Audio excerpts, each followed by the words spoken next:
Call the meeting to order, the Griggs County Commission at 1 p.m. November 4th, 2016. Stand for pledge.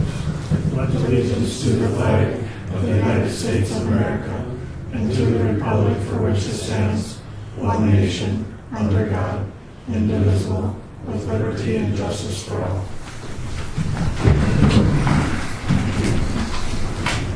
Okay, roll call. John. Here. Dale is absent today. Ron. Here. Sean. Here. Troy's here. Take a look at the agenda and see if there are any additions or corrections.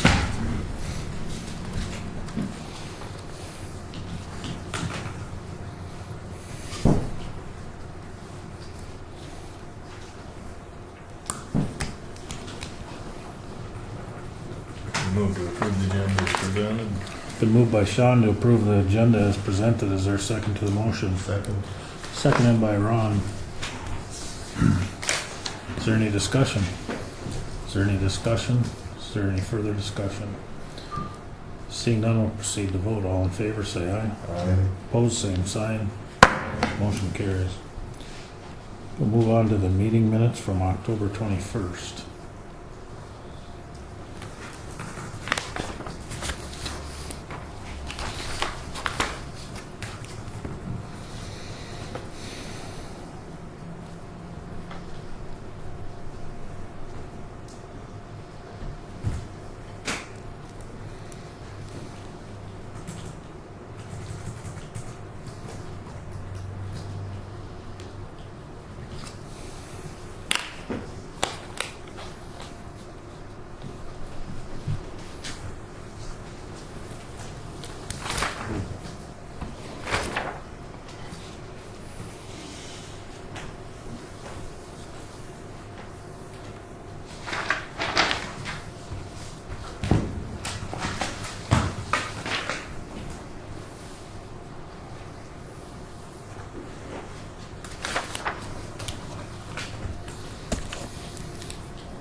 Any additions or corrections to the minutes from the 21st of October?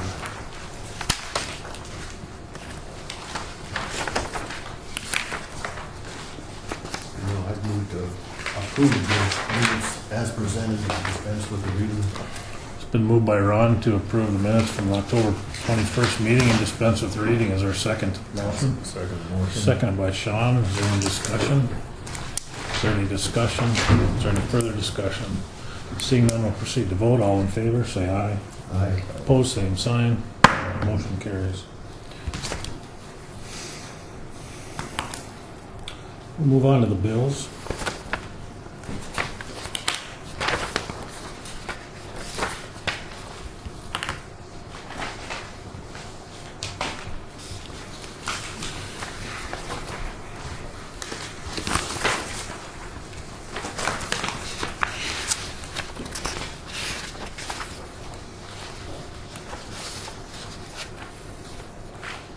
These in different order than they were in the email?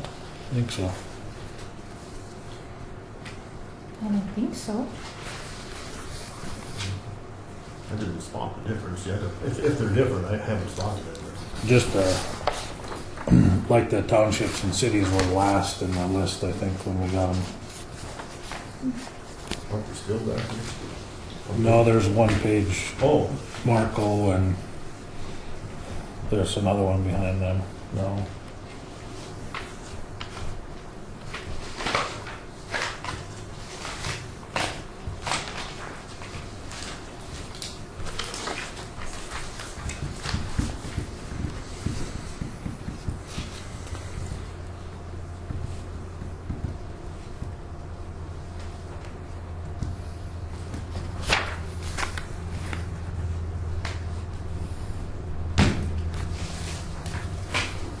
remind me again, what is Tyler Technologies? I think that one was for one of the programs for either the tax director's office or the recorder's office. But let's find it, yeah.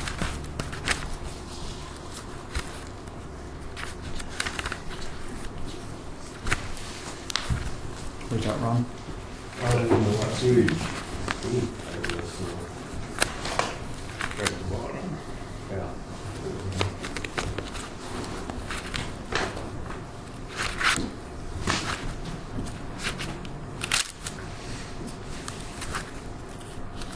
Yep, that's for the recorder's office. What is it, you know?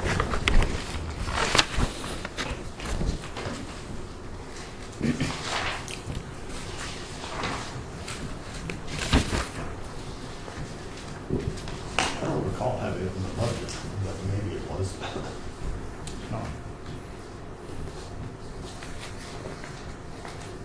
It's, it looks like a maintenance agreement for DocuPro.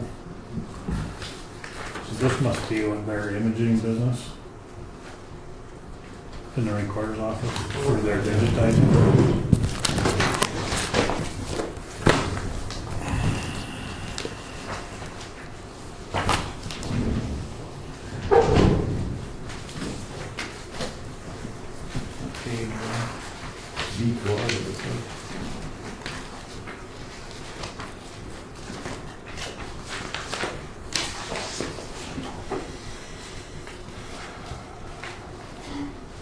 No, it's not a recording budget.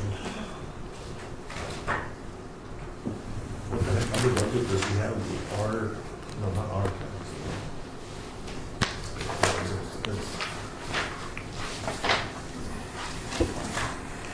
Document preservation, C-21. Yeah, maybe it's really. I don't think so, I don't remember it being there.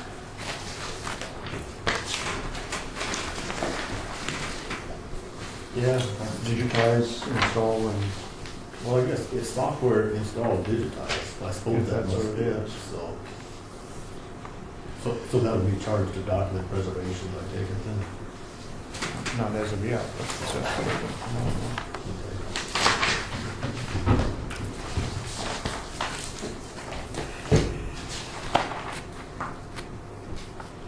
Okay, so, It's out of the social services and technology right now. Social Security And technology. technology. yeah, it should be out of document preservation. Well, it has to be. Yeah. Well, I mean, this is-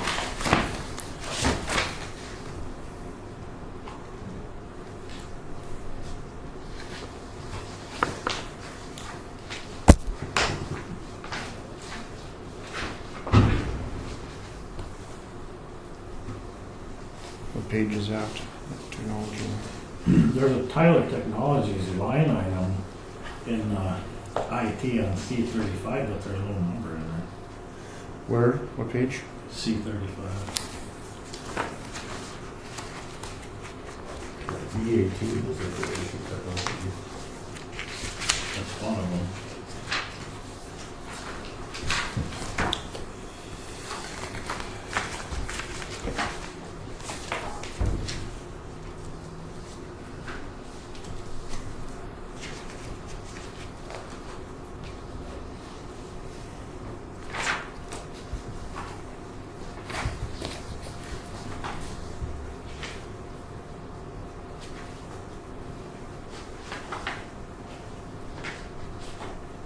There it is. $2,600 on page B17. Oh, God, moved. Yeah. That moved there. Oh, there it is. Sure.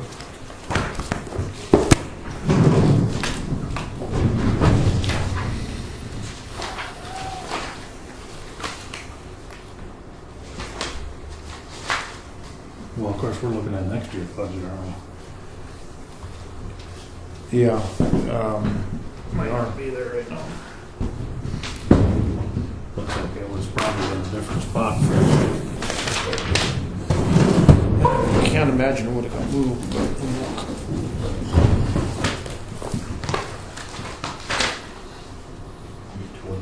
Although I'm sure this is for 2017, so. Right?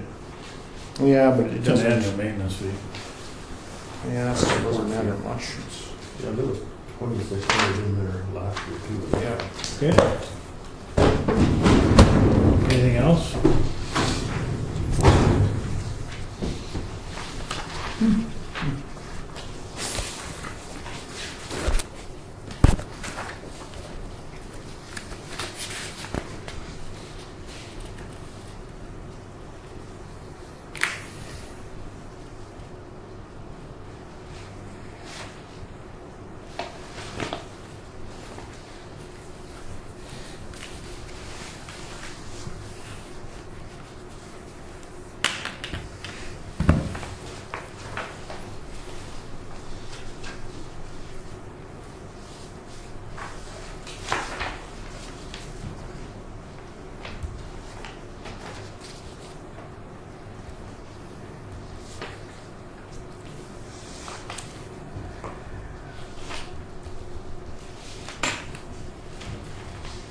Some people must have paid their taxes.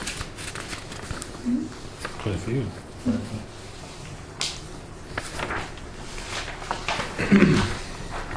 Any questions on bills? I'd move to approve the bills as presented. Moved by Sean to approve the bills as presented. Is there a second? Second. Seconded by Ron. Is there any discussion? Is there any discussion? Is there any further discussion? Seeing none, we'll proceed to vote. John? Aye. Ron? Aye. Sean? Aye. Troy votes aye. Motion carries.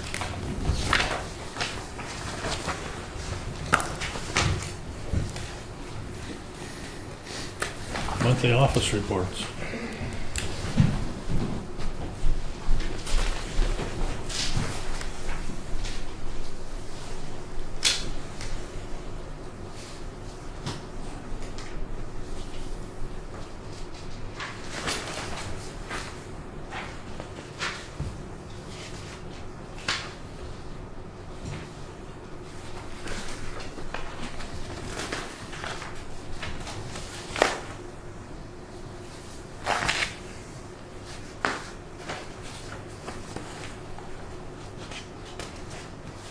Move to accept the monthly office reports as presented. It's been moved by Sean to accept the monthly office reports as presented. Is there a second to the motion? Second. Seconded by Ron. Is there any discussion? Is there any discussion? Is there any further discussion? Seeing none, we'll proceed to vote. All in favor, say aye. Aye. Opposed, same sign. Motion carries. Generator bids. Okay. Do you want to do the carpentry and mechanical first? Okay. You have one bid. What's that? You have one bid for the mechanical, and no other bids for carpentry. No other bids or no bids at all? No bids at all. Oh, you're gonna have to do it, I suppose. No. You don't want me to do it. There's one bid in here to finish the mechanical. It's from Schultz Plumbing and Heating in Carrington. The amount of the bid is $24,500.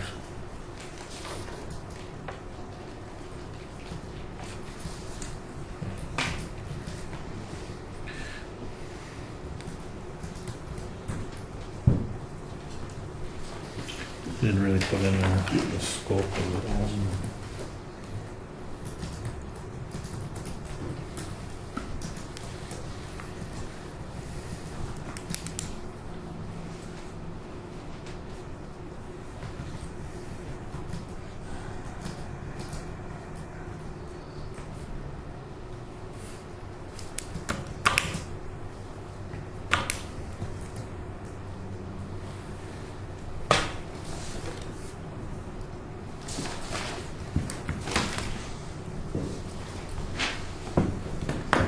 That's just labor, then, right? No, that was labor and materials to finish. Correct, Ron? So he did an inventory of what we got already then? He did when he was over here last time, he did the first three of them. He pretty much did it. There's 6 left. Yes. Yeah, we had a bid form, but he didn't sign it, but I think on the bid form, the one thing I put, well, plumbing, of course, you had said about 2 toilets. And then I put in there for the testing and balancing. That after the job was over, they had to balance it and get the air flow right to every office. Sure. So do we want to just call him and make sure he's had everything on the bid form? And then, well, or we can just afford it to and tell us the only bid. He picked up the bid packet? No. Was it online? No. We gave him the. Oh, yeah, he had a bid packet. Yeah, he had it. He could have turned the damn thing in. Yeah. A few bid packets were out Let me see what you around. It doesn't say too much. No, it doesn't. Say anything hardly at all.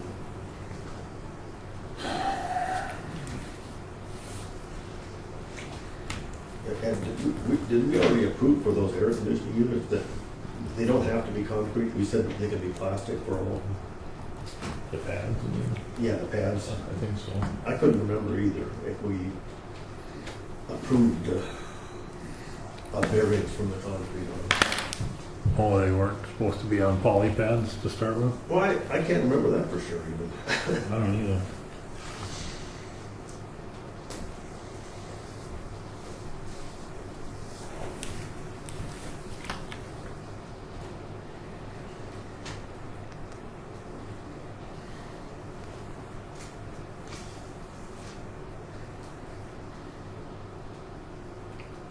But I guess I would move to accept the bid from Shoals Mechanical, subject to asking them a few questions and making sure they have the testing and balancing. Yeah, that's here. Is it? Yeah, test and balance the mechanical system of the entire building. No, I missed that. Okay.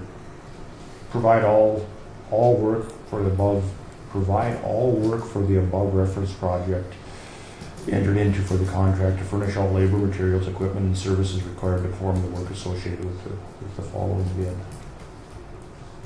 they listed testing and balancing. So, yeah, I'll just make a motion to accept the bid from Shoals Mechanical. Been moved by Ron to accept the Schultz Mechanical bid. Is there a second to the motion? I'll second the motion. Seconded by Sean. Is there any discussion? Is there any discussion? Is there any further discussion? Seeing none, we'll proceed to vote. John? Aye. Ron? Aye. Sean? Aye. Chair votes aye. Motion carries. Okay. Anybody bid on the generator? Okay. Run it again then. Was there a minimum bid on the generator? I can't. I don't think so.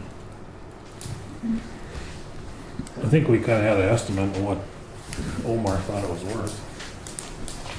Evidently that was wrong.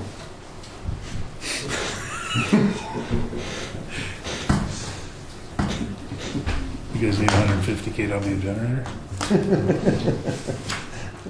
Got one for sale.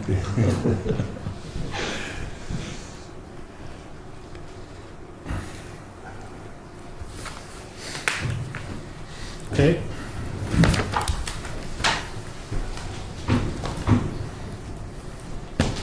Next is Wayne.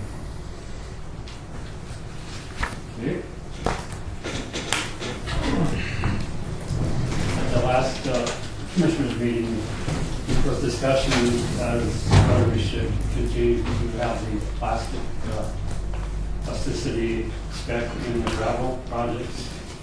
And I brought in Dale Legland from North Dakota LTAP to give a presentation to prove some of the value of having a PI in the gravel projects. So we'll do that presentation. I was at a PowerPoint.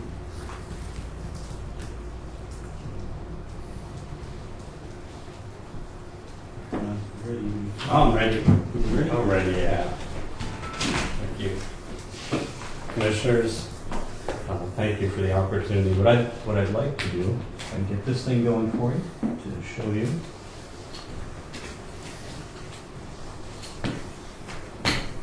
Is, give you a little bit of information about PI, what it means to gravity.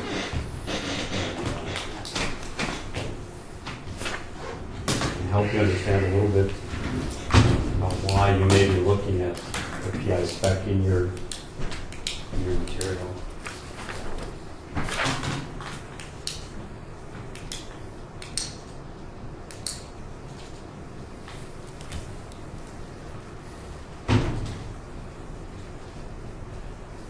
Before you start, who are you representing? Good call. Thank you. That is so bad of me. And I do have my computer. Can you see this? And if I go this way, you can maybe see this one. You can see that? Wonderful. Thank you. My name is Dale Hegland, and I'm part of NDSU and North Dakota LTAP, so Local Technical Assistance Program. The DOT and the Federal Highway Administration formed a couple of us to help the county leaders, to help Wayne and help you get the best roadway system that you can get so that we get our commerce from the field out to interstate traffic. So what I'd like to do today, and is it okay if I stand? Sure. is go through some gravel basics. See that? Yeah, I can see it. Okay. I'll get over this way so they can start trying to go their way. So what I'm looking for, if you're looking for good gravel, let's talk about that. And the plasticity index that Jacob and Wayne have in a set of plans for you to look at, the plasticity index is clay. Now why would clay be a thing that we're talking about? Let's go to 3 basic products that build all of our roadways. Concrete. What is concrete? It's rock, sand, and cement. Cement's our glue. And then when we look at asphalt, we have rock, sand, and bitumen. We've got oil, the glue. Now if we have gravel, we have to have the same 3 components. So we have rock, sand, and that's what we're talking about today. Do you have an and?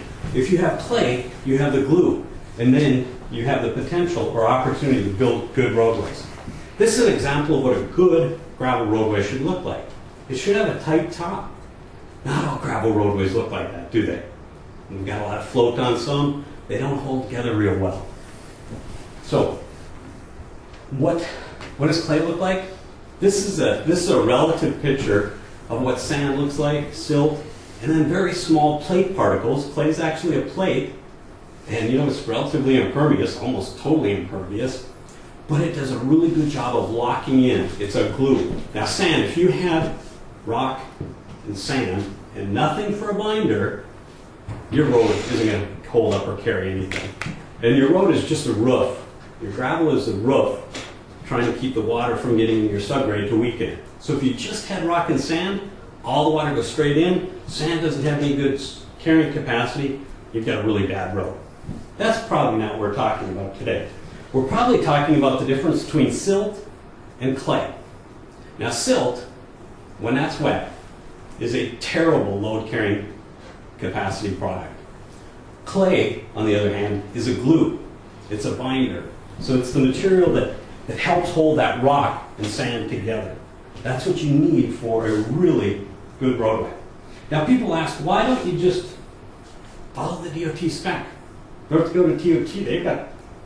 They've got really powerful engineers. They know what they're doing. There's one difference in between the DOT and your roads. The DOT doesn't have 1 mile of gravel roadway. They don't have 1 mile, so they don't spec any gravel roads. So if you look at their spec, it doesn't really fit us. Can we just interrupt with questions? Or Oh, please do. Please do. On the gravel, and I'm not an expert on gravel by any Yeah. means, but it seems like I was reading on the base course, you don't want the binder in it. But then on the top course of gravel, that's when you want the plasticity. Perfect. Okay. Perfect. So let's go to an asphalt roadway. How does the DOT design and build an asphalt roadway? That asphalt is impermeable, right? So it's not letting water through, but if it does through the cracks, you want the permeable, the sand, it's a class 5 usually, that lets the water through and out so it doesn't go into the subbase. So you're right, you want something below that structure that doesn't have that water Is that shedding. what your specs are, Jacob, to have a class 5 base and a class 13 top? No, we're just put class 13 on gravel roads. And We use then, class 5 on with asphalt and concrete Right. for the drainage Okay. properties. So you want the binder all the way through it, so there's no drainage at all then? Well, yes and no. If you were to build a very thick roadway section, like for a missile road, then you would have or could have a roadway section with a permeable base and then a different gravel surfacing layer. If you don't have that multi-structure like you do with pavement, then you would just go with impermeable clay gravel topping. That help at all? Yeah. Jake, I got a question, Jake. In the class 13 gravel, isn't there already, without the PI, isn't there already the lowest spec, isn't that clay also? So we're talking about 2 different definitions, two different volumes of clay in class 13, the PI and the one right above it. Can I answer? Go ahead if you want to. So, Yeah. there's 2 tests that you do for gravel. One is gradation. You want to know how much rock. The part of that, the lowest part, is a 200 sieve. Yep. That's what this is. What goes through here, if we go back to that picture with clay and silt, is a silt and clay. So when material passes through here, it may be all silt, it may be all clay, it may be a combination. You don't know. The second test is PI to tell you if that material that passes through, if it's clay. That test doesn't tell you at all if it's clay. There's no correlation. Well, unless there's clay in the sample. Unless there's clay in there. And the other thing from the research I've done is, if at any time the sample has been immersed in water, the clay becomes soluble, the PI becomes soluble, attaches itself to some of the aggregate, and is not detached during the test. So you can actually have, when the gravel of the product gets wet, you can actually have that PI coming loose from the product and actually boosting the amount of PI in the gravel. Yeah. Oh, actually, they do dry it back. And I know, but how to it's- take it off if it's coated onto the product? And there's actually a wash test in part I of it. went through, I understand how it works, and there's a whole bunch more sieves than this. Right. There are. This is The just- sieve does not have any correlation to the amount of clay or silt. It just tells you how much you have for a fine material. So the DOT has 7,400 miles of road, none are gravel. You have, on the county system, you've got about 300 miles that you maintain. If you look at the DOT spec, Class 13 is pretty close to something that you might like for a gravel surfacing. It's something that we're using across the rest of the state. And the Class 13, if you add a PI, becomes a pretty decent gravel surfacing. So if you add clay, you get a little binder. What if you don't add clay? Now, you made up a really good point in that there might be clay in that. So you know what? Some of this gravel you're buying might be spot on. Some isn't. What your engineering team is trying to do is make sure that what you're getting is what you want and what you're paying for that does have that in it. This is an example of no PI in the roadway. You can see in the background a lot of rock. In the foreground, it hasn't been moved over yet. You've got a lot of float. Float looks like this. So in that same picture, just went and kicked it back, about 1.5 inches of float, just loose rocks. What are the rocks? The rocks are the structure. That's the stability in the roadway gravel. That's what you want. You don't want loose float. And why don't we? Well, it's dangerous. If I'm driving, I can't control my vehicle when I'm driving on marbles. So I've wasted the structure of the gravel, and I've created an unsafe condition. Additionally, silt tends to go in the air more. And in the air more means that you lose a lot of material. Just like your farm production land, when you see the soil blowing, the same is true on a gravel roadway. Up to about a ton a mile per year for each vehicle. Washboarding. Washboarding is created by one thing: no clay. That's it. Now we can relate it back to vehicle acceleration, deceleration, bases. It's simply a matter of clay.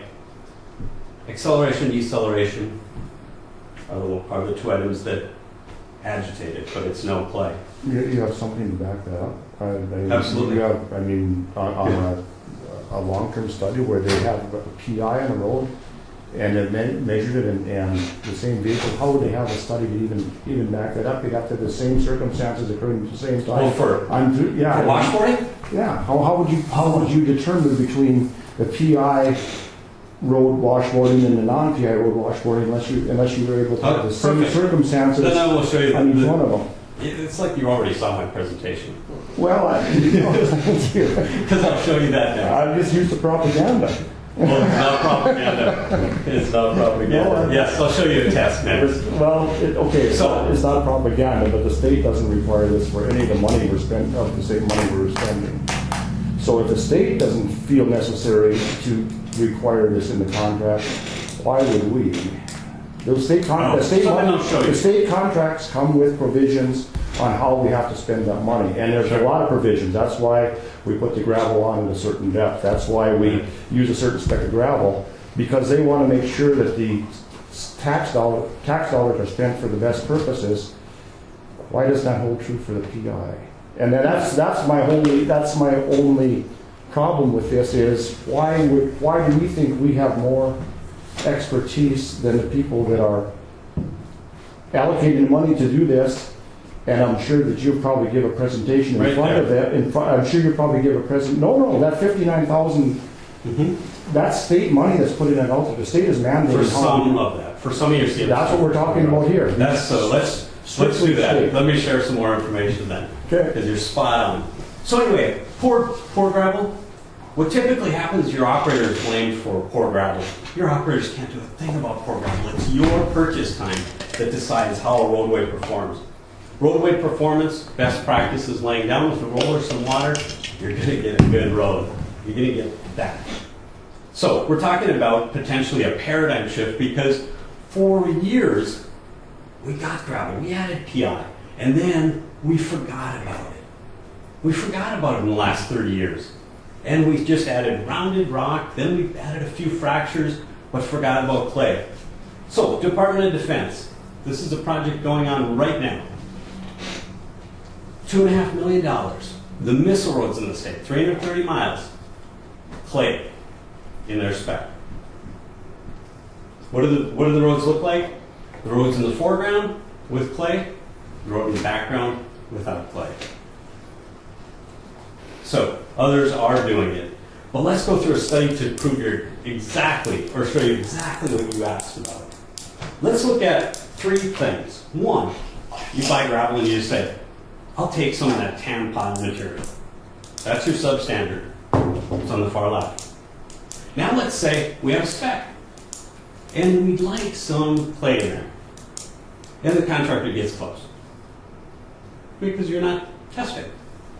And the third one, where you have the spec and you adhere to the spec.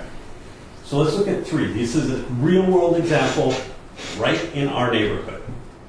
One thing that you'll notice is float. Now float is that loose rock that you paid good money for. It's a structure that goes off the roadway. It's the marbles, it's the safety factor. In the poor gravel on the left, about 410 tons of float per mile. On the far right, you'll see about 65 tons per mile of float with PI, with gravel, with clay. What does the float look like? Just like the other picture where I was kicking back the loose material. It's just sitting there not doing you any good. Winter comes along, I don't think blade operators are different anywhere. They can't help but kick that into the ditch. The float goes into the ditch builds up, your inslope builds up. How does that affect your roadway? If you look on the 3, and they're just diagrams on top, you can see what your roadway looked like when you started, and then as float went out, as your plows, as your vehicle's driving, kick the rocks off into the ditch, your roadway widens. So, with clay, your 21.5-foot roadway stayed pretty close. Without clay, your poor gravel, you just said, hey, I'll buy this. Your roadway was 4 feet wider in this test. The biggest difficulty that South Dakota had, and still has, that we're talking about, is adding clay. There are different ways to add the clay. You can add them in the crushing process. You can belt Can you plant. back up once? Yeah.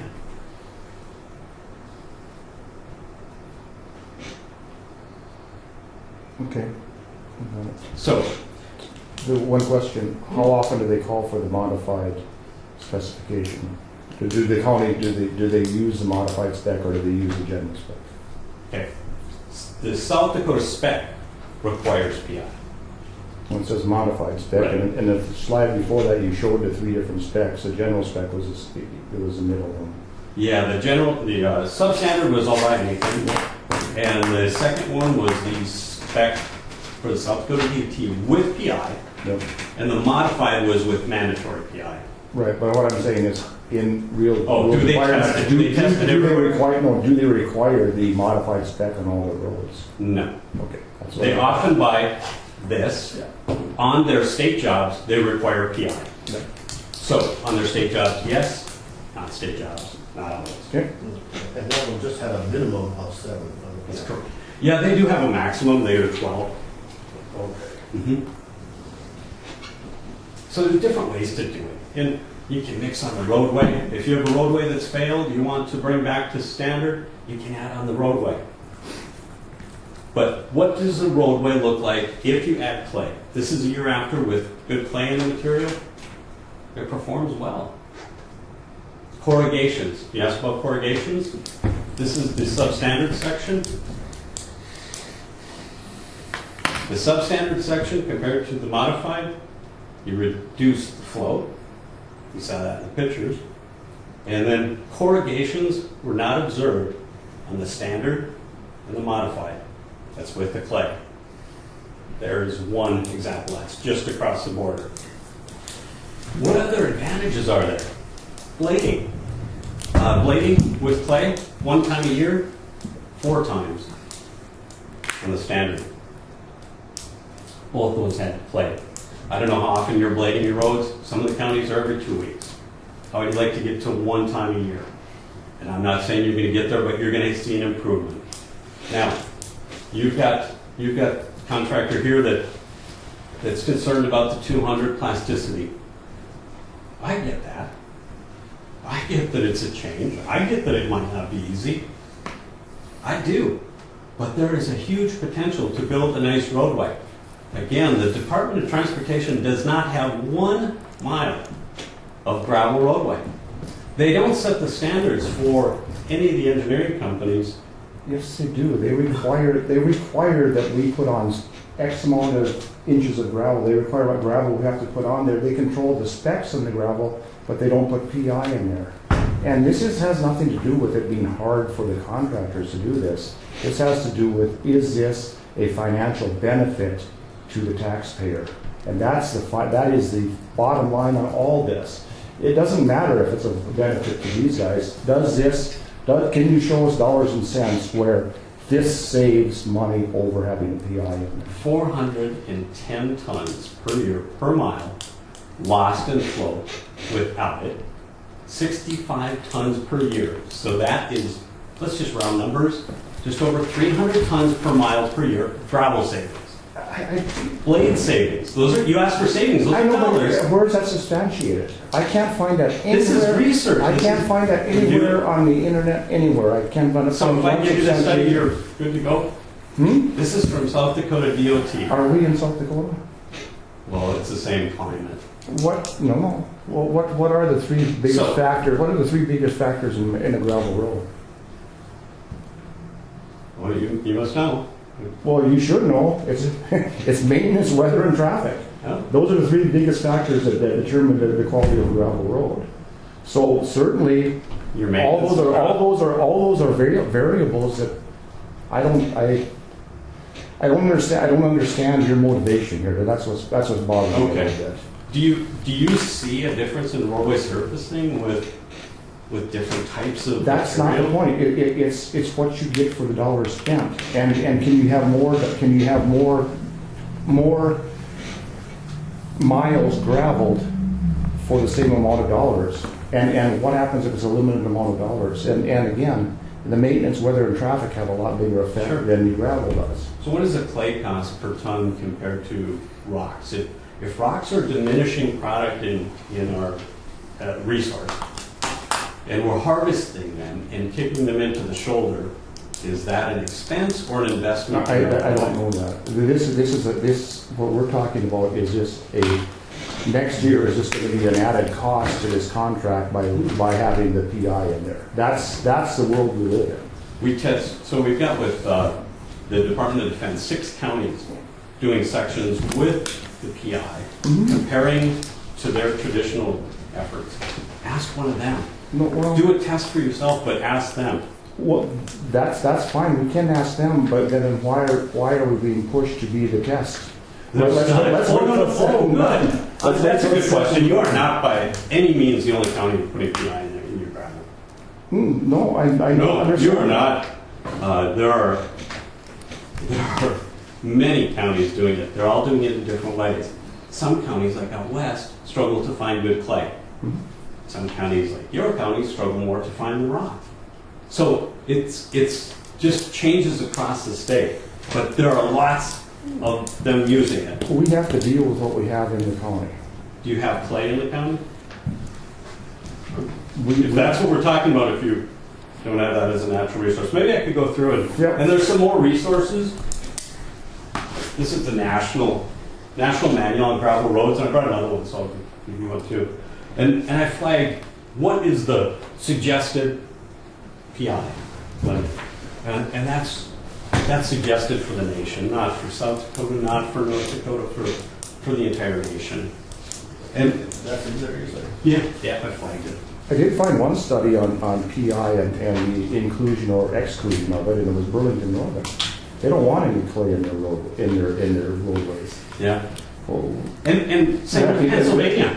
So Pennsylvania, and we see some in Montana, you're exactly right. So Burlington Northern doesn't want any PI in there. They will reject gravel if there's PI in there because they don't think it gives them, it doesn't let the water go down through Right. the bed. Right. Because So ballast we can- is a very different support mechanism for their structures. Our roadway needs to stay dry.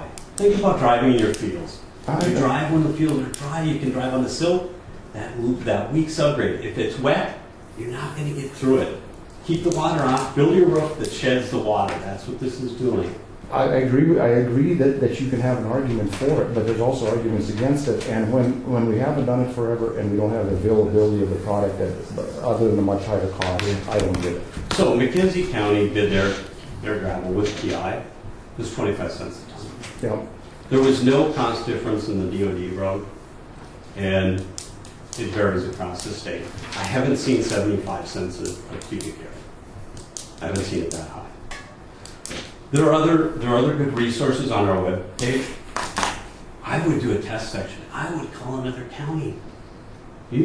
This is documented though. The areas that don't like PI, Pennsylvania for example, Montana, for good reason. Trout streams. What they'll run is fractured face, 100% fractured face, no fines, and they gain stability through that, much like the ballast under a roadway or a railroad. So there are areas that do that, but there are different reasons than ours. I'll end with One thing, have you given this presentation to the state? Oh, the state, yes. What did they do about it? They are adding PI into their spec this winter. So they're going to they'll mandate us to in the No, contract. Yeah. not at all. Okay. What happens, Okay. the DOT specs are your starting point. Jacob will take, correct me if I'm wrong, but Jacob will take those starting specs and then tweak them for your area. The DOT doesn't mandate that you're the same as beach, because beach is at 17 inches of annual inches of precip a year. You're a little different. They understand that. They give your group the flexibility. It's a starting point. So now no PI, same thing. They trust their engineering judgment. When they learn new things, I mean, that's why people are trained. When they learn new things, and new, oh my goodness, new. Do you know the Air Force had PI in all of their roadways 30 years ago? And they got away from it. Think back like the 50s. Have you ever looked at any of the steel structure bridges from the 50s? They're horrible because we were going through this time of cutbacks. So they were making slender beams. The 50s bridges are coming out. So things ebb and flow, they come back. It's nothing new, it's just a recognition of an engineering property that works. So it is regional, the PI spec is regional then? It's everyone in the state's looking at it, people are embracing it at So different you said it's levels. regional, so is there a county around us then? I hate using that, I hate using that example, but is there a Okay, county Barnes County, that has it in their spec? or Barnes County, ask Lockmill County, ask Cavalier County. Steel Trail, Nelson, Foster, Eddie. Those are the ones that have the same geographical makeup as we do. And they certainly could. Commissioner, I don't know theirs. I don't know. Look at your roadway surfaces. I bet they vary. You can either, say, hey, we're going to buy just some can stuff in a pile, not really know what we're getting, or you can look at what's performing well and try to mirror that. And through some simple testing, $200 a test, $200 to tell if it's clay, you're off and running. And by the way, clay, everybody here knows how to do it, but let me just remind you how to check for sand and clay. If you get the fines and you get a little moist in your hand and it just peels off, it's sand. If you start to ribbon it out or make a little earthworm and it does that but breaks off, it's silt. And silt will also leave nothing on your hand.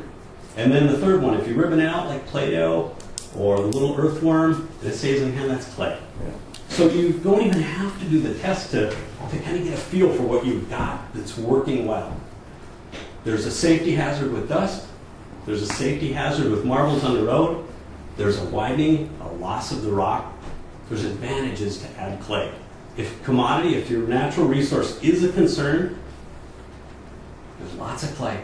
You can add it and preserve, extend your resource. So I throw that out to help you understand what this is for. What does our gravel run? I mean, do we have 1% when you run it from our pits, or 2% or 3%? For clay, Yeah. we run 7 to 12% typically in a spec, and that's a minus 200. And a lot of it is right in the spec of the PI. But we ran into trouble last year on the Macville Road when we did that one. We couldn't find clay that we could work with to blend into it. We had, it was so wet and it retains water and it came out in slabs and chunks. And to meter that into the product, and we had to take out the stuff that was in there. I mean, it's a major process to try to reconfigure the products we have. And it's not just clay. It has to be a special kind of clay. It's the stuff that, and we've had so much rain like last summer, and it's chunks of stuff like this. Well, to break them down and get them to go through a 1-inch, it does not work. And a lot of we're not arguing with the PI factor at all. It's the fact of the variance in it. If it's off a little bit, You get Well, you think 4 to 12 is too tight of a range? well, no, the PI, we're, the minus 200, which is the classic 13 spec, is we have it in there, but if the PI is off in it, it can vary a little. The clays in our material here, some of them are sandier and some of it are adequate for PI. But it's such, and it can range from one load to the next. It's very hard to maintain a consistent. Yeah, I was just wondering if we change this to track and said 2 to 12 instead of 4 to 12, would 2 to 12 not result in any If you extra went 2 cost? to 14, you'd be real good. Or even if you Yeah. went 4 to 14. Do you have tests on PI? Yes. Yeah, we spent $15,000 last year for testing equipment and stuff. That's awesome. But our problem is we work in 12 counties adjacent to us. Not one of them requires PI. Actually, we have some counties and stuff that they require minimal PI. Well, I was going to ask them that, because if you had it up at 14 when it's wet out, isn't that the kind of road you just slip all over?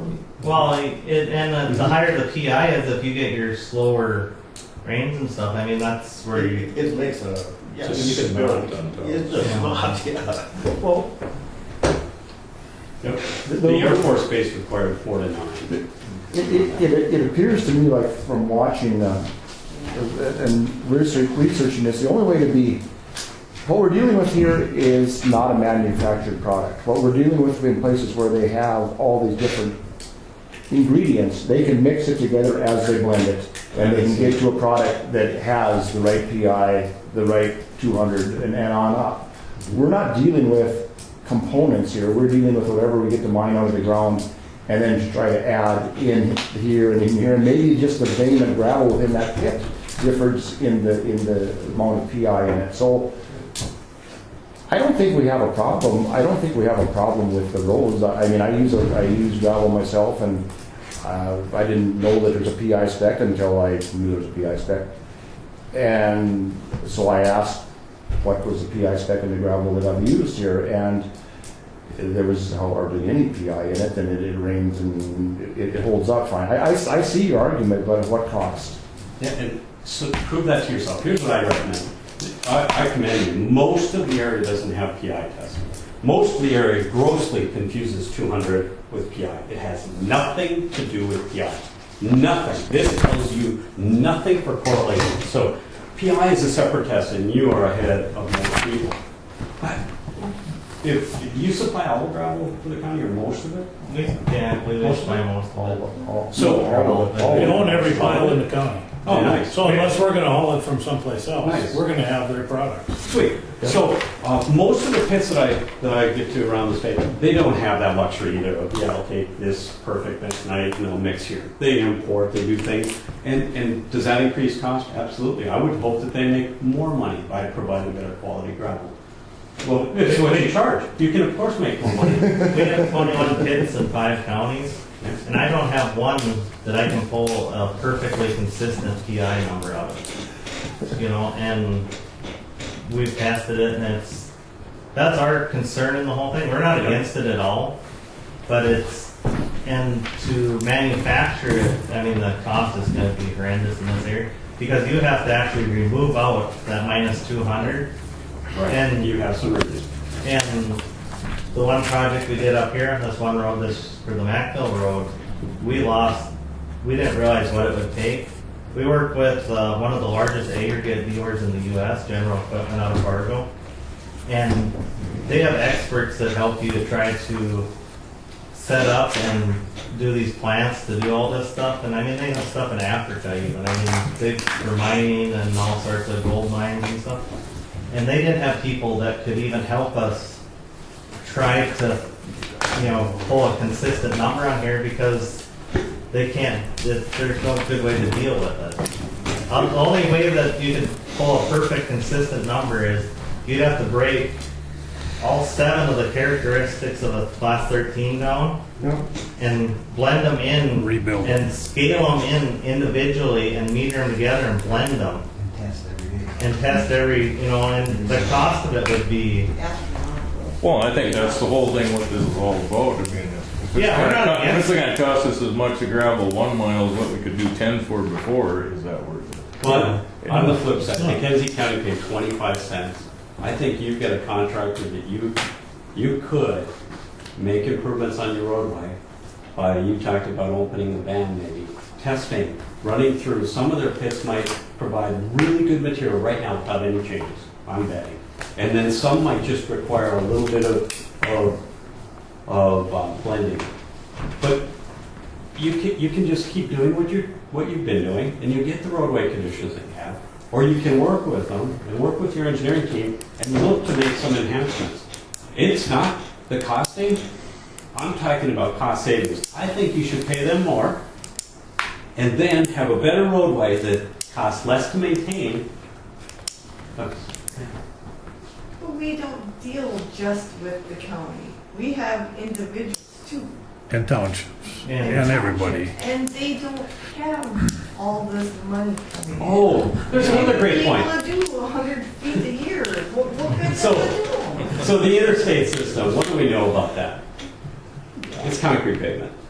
What do we know about our entry-level township road? It's dirt. So we have the full blend. So certainly, my farmyard, am I putting PI in my farmyard? Or have I asked our county to put PI in the gravel road to my farmyard? No.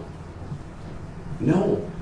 But you have some roadways that warrant. You have some roadways that are paved. You have some roadways that are good gravel. You have some roadways that are going to be gravel. That's what we're talking about. So you're exactly right. I don't practice that at home. But our CMC routes have a higher level. The DOT ramps up. 7,400 miles, they have a different design for each level classification of roadway. We've got a good contractor. Figure out how to make it work. It's going to provide better roadways where you use the clay. And that is not to say you don't already have it in some of them. Well, just another question. Is the big cost to get it down to 12 then, or to get it up to 4? Well, It's to keep. it's a balancing act of getting everything together, but if the pits are, if you use just a standard class 13, it's a lot simpler to do. Typically, we add more rock into it, crush more rock into it to balance that number down if it's high, to remove it, it's about impossible to do because you have to use like a 16th to a 3/32 screen to remove it. Well, you try to run play across a 16th-inch screen, it just basically creates a sheet. If it was perfectly the summer when we were working on this project up here, their solution was to get a dryer for clay. Yeah, and that was about $250,000 for the dryer, and it cost just about $10,000 a day to run it per field. It's the inconsistency in the gravel, even within one pit. And so if we're making a spec, how do you have to then manufacture the gravel, every bit of gravel to that spec. And how do you take out some out of this little hillside and put in some here? And besides that, I don't think we have a problem with the quality of gravel in Griggs County. I drive all these roads. Yeah, I know. It makes no sense to me. And the fact that this showed up for the first time in a contract without the county commission being made aware of it is very aggravating, guys. Very aggravating. Yeah, I would just think of the The reason that I had that put in there was, we're not always going to be followers, I don't think either. Griggs County doesn't have to follow every county around. Why not be ahead? Wayne, That's not your decision, Wayne. We're the one. It's not your decision. Not your damn Of course decision. it is. No, it's not. It's not. I am part of the road, I am the road department. And they're going to PI, and they said. You don't have to be. Class 5. Class 5 is so much easier. Tell me what's so much easier about Class 5 than Class 13? Class The 5, the size of the rocks and stuff are pretty much the same. you can Right here actually it get them both says- in the same spec. Maximum plasticity index for PI for Class 5. So there's a PI in Class 5. The aggregate is based upon the material gradation derived from the following formula. PI, the material be determined in accordance with test of the North Dakota Department of Transportation, T90, determining the plastic limit and plasticity index of soils. So there can be a PI in Class 5 also. Or it could be a PI or anything. You just put clay in it, but you gotta keep it. Like I said, they never argued that. Everything has You get to gravel that, yeah, it looks great, it's got a lot of rock and sand, whatever, but in 2 years, it's just nothing but 2 lanes down the middle and loose float all over the sides. So if you have the plasticity in it, it helps them together. And it's your decision, and you're gonna make it, and that's the way you follow. Then why didn't we get to make it before you arbitrarily put behind our back, put this in this contract? Good behind your back. Well, then how did it end up in there? I specifically asked you guys when that contract came out if there was anything different than the last contract, and you guys said no. And as it turns out, there was a big difference. It wasn't a big difference. No, and actually, I recall discussing it with you guys at meetings last fall. I don't remember. I'd have to look up in my notes, so I don't remember then. But I guess, and I remember when you asked that question, John, and the contract question was on the engineering contract with you guys, which is always the same. Wasn't the plan specs, just to make that clear. I mean, if you were truly out in the open, then before this contract was like last year, Dale should have been here giving us this presentation in order to try to influence us to put it in the contract. But all of a sudden it ends up, we have problems, and first thing that I know about it, it made me look stupid, and I don't like that. Oh, we don't want to make you look stupid. And But I mean, the fact that they put it, that both these people worked for the taxpayers of Griggs County and they did something without asking is unexcusable. I'm betting that their plans are under continuous improvement, and as they go across your desk, there are those things, and it's just how they do it. Now, the presentations, I presented this at the last 2 county commission board meetings to the general population in North Dakota Association of Counties, at the ASHI presentations at county engineers. So we've provided that information at different venues. We've provided that information from other states. So both Wayne and Jacob are privy to that. They've been gaining a lot of information and knowledge. They didn't do it to be disrespectful. They did it as a continuous improvement for the county, recognizing that doing quality work makes sense in the long run. So I know it seems you're rather upset, and Wayne's falling on the sword. Yeah, our group has been very, very active in promoting an enhancement. We promote enhancements in asphalt with the polymer modified. That'd be a P behind the asphalt in one of your products that you might not even see in the plans. So there are all kinds of small improvement sessions. But what I hear is that the contractor likes it. I mean, they understand the value of it. There is great value. How do you figure out how to create something that they can not get penalized? I think that would be a concern. Provide something that works a little bit better. They have a little range. You use your local resource. Now that's why I showed the blending in the windrow, the blending in the pile, and that's why we're looking at bringing somebody in to help on what are different ways to process. But it isn't easy, and PI is a tough thing, but it's worth putting in. It's glue. Just go back to a basic. Without the glue, it doesn't mean that you don't have glue when you're not testing for it, but without that glue, your roadway looks different. So it's your decision. Well, it just still seems to me that the range is too tight. You know, I don't know if 2 and 20 is the right range, but if we said 2 and 20, you probably wouldn't be willing to use something if it was over 20 because it would. 20 would be, 20 you would not want. 20 No, would I be. know, so there's some number. Yeah. Maybe it's 3 and 15 or some darn thing. And like I said, the problem is there are pits. But, I mean, we wouldn't want if another contractor came in, we wouldn't want him to have it at 20, and we say, we get all that much We've money. never tested for it Well, before. we never have. We've never tested, we're taking on the assumption here that every road in Griggs County is junk, and that's not the case. That is not at all. Right, so, No. and It's some consistency. if you put a range in there, then you mandate that you have to manufacture between that range, and the manufacturing process is what has raises the price in this. Because you just can't go stick a pile and say it falls in the, you have to manufacture it to that range no matter what the range is. Because it can fall out on the top side or the bottom side. But it seems like, But you're only testing it going into the project, right? So if you test the pile's tested, correct No, me. they're testing throughout, I believe, but, Yes. PI, we only test before you guys start. oh, We heard that it's Gradation. going to be throughout the whole project now. No, your spec is that it would be For tested the PI. pre-install. You can change that. I mean, yeah. that- No, I'm just trying to get everybody on the same page here. Yep.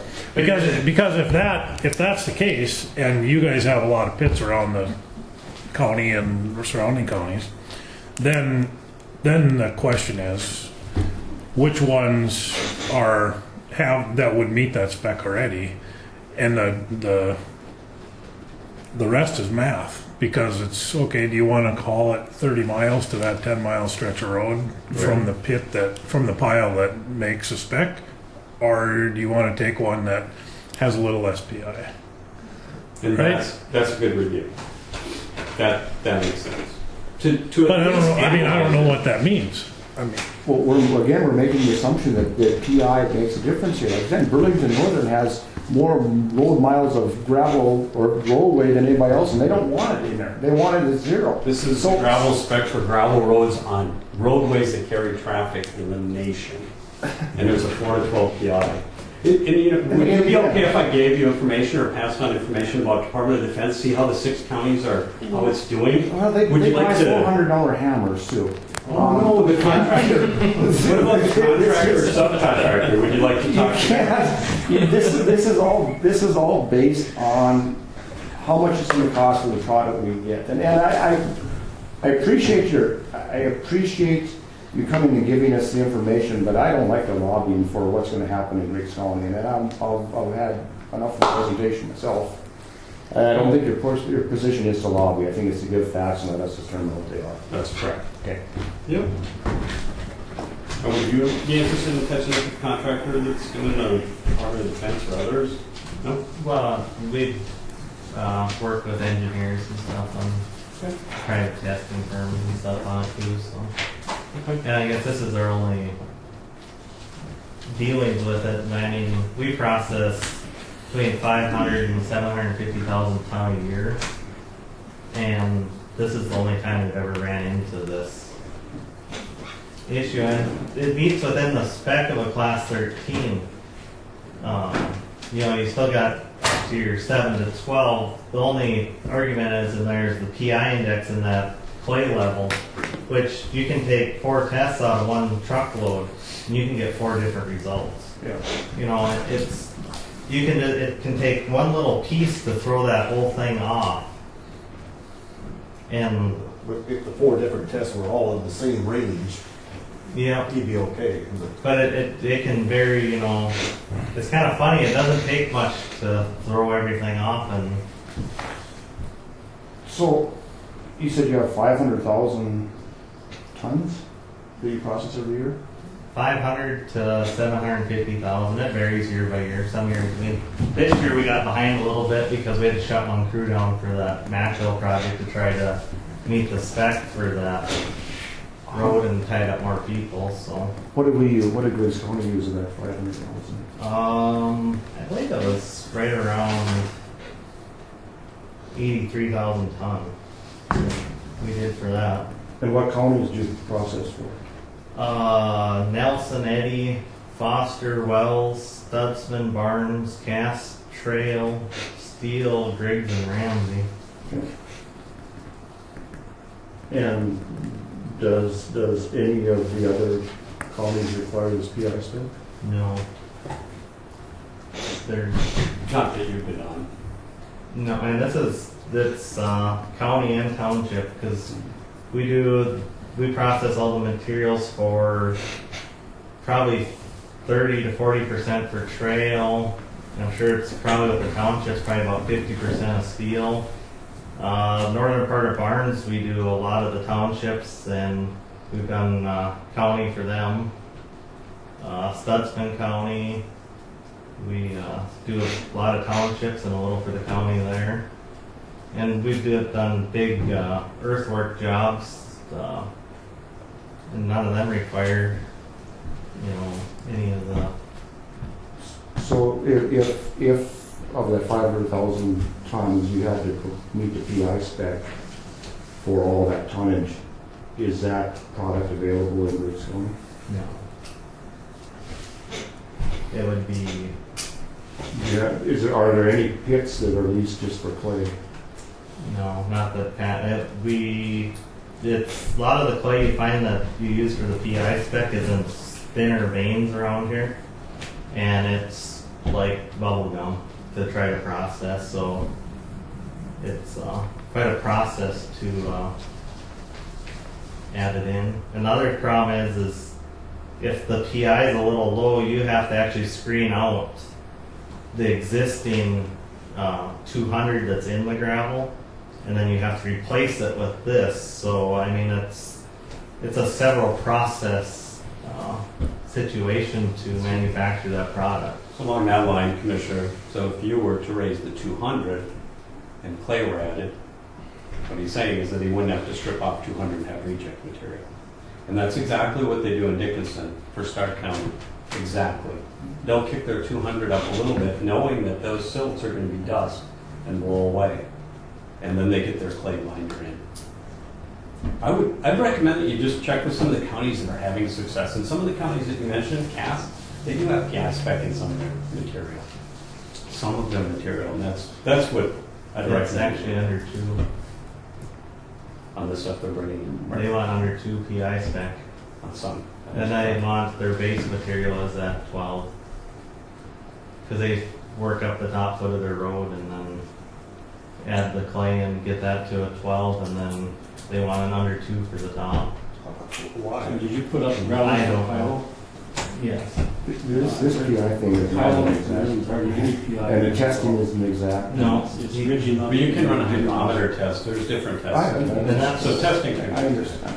well, they has 2-3 different pits, but he has some that need he has one that's class 13,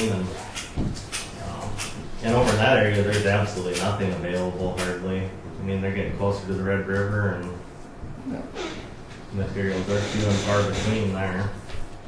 As they're getting to be here also. So, Well, they're hauling to Castleton right. from Lake Ashtabula. Yeah. Last summer. Castleton's kind of halfway between Glendon and here. I suppose. They have a pit at Daisy, they haul from there, and that haul all the way to Gardner out of that one. In Hillsborough. And that, I mean, the townships around here are paying extra to get that truck farther, and that PI in that pit is what, 0.6 your dad said? Yeah, it's very low and they actually prefer that, a lot of the townships, because if they have a slimy top or whatever on the top of the road, they prefer Some a aggregate. material that'll fill in and cover up, their. So like I said, it varies by every individual. Yeah. And you can windrow. You can, a clay percentage in windrow is a very small percentage. So when you look at the South Dakota study, that's one option that they get. And you can haul that in. I think it's a step in the right direction for some of your call, Commissioner. Chairman, is there anything else? Thank you. Thank you.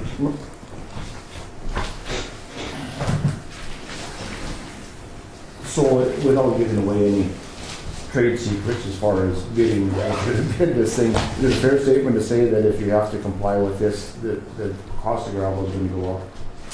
Yes, because it might even eliminate us partly. And, I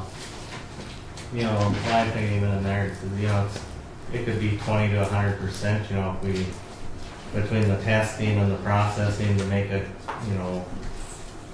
perfectly precise product. I mean, it's going to be quite an engineering feat, we might say.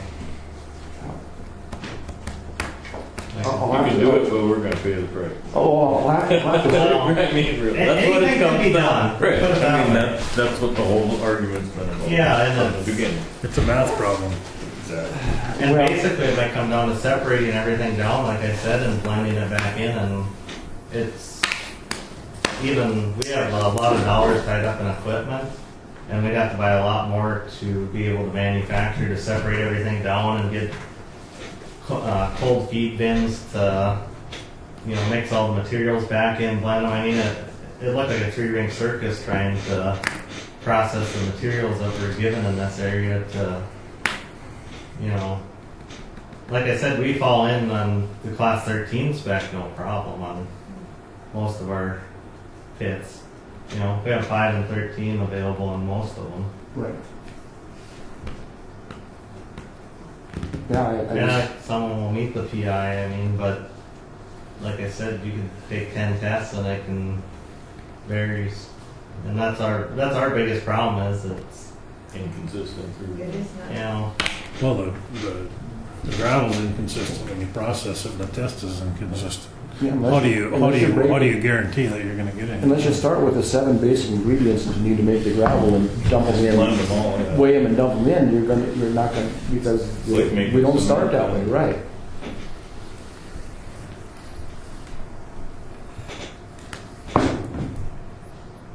Okay.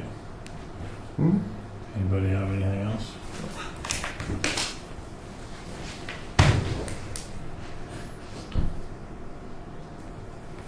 Well, as long as everybody's sitting here, I'd make a motion that we take the PI spec out of any future contracts unless, or at least for the 17 contracts, unless something comes to light in future years that is a definite cost advantage per mile for every tax dollar spent. I think we should take it out for now. We're not going to have. I'll make that as a motion. Been moved by John to remove the PI spec from the future gravel contracts. Is there a second to the motion? I'll second it so we can talk about it. Seconded by Ron. But Is there any yeah, I discussion? kind of agree too, that, until we have a problem, and it appears, you talk about the 400 tons falling off to the cylinders, I've never seen that.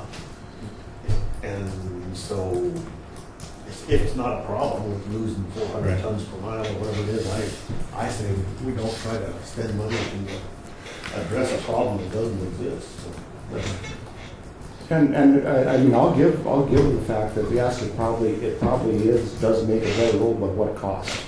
And if the cost is that we lose the availability of all gravel in Griggs County, that's a huge cost. You have to do with what you have. You can't have Yeah, and the big thing to me is if we encounter a problem, we can always change it. Right, this isn't permanent, but I mean, for this upcoming contract, I think, Until we realize there's a problem, I don't think we need to address it. yeah.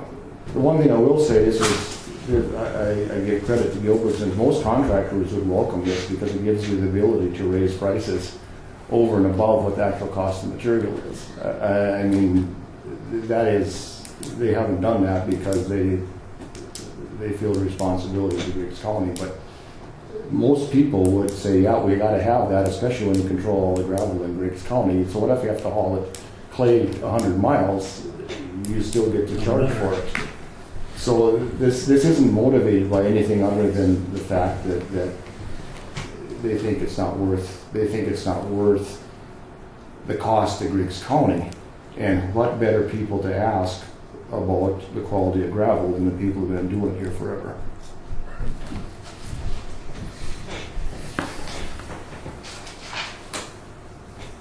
Is there any further discussion?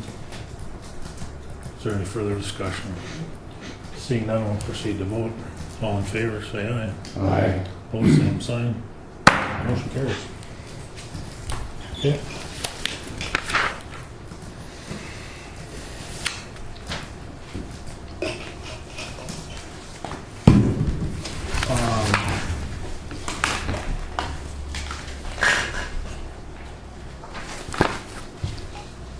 Were you gonna talk about this letter from Grant Levi?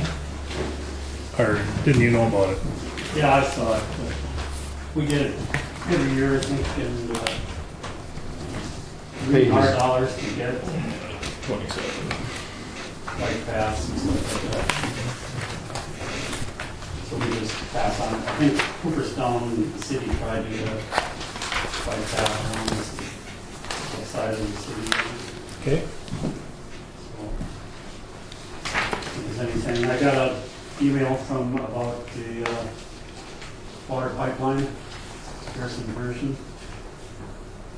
And they're wondering about if we have any policy or fees or anything for crossing of roads. Do we? Well, I found, Well, they didn't give us very much information, how deep they're gonna go, what do they want it to look like when they're done, and how will it affect us? well, that's our job, is to tell them that it has to be so far below the ground and What whatever. page is that?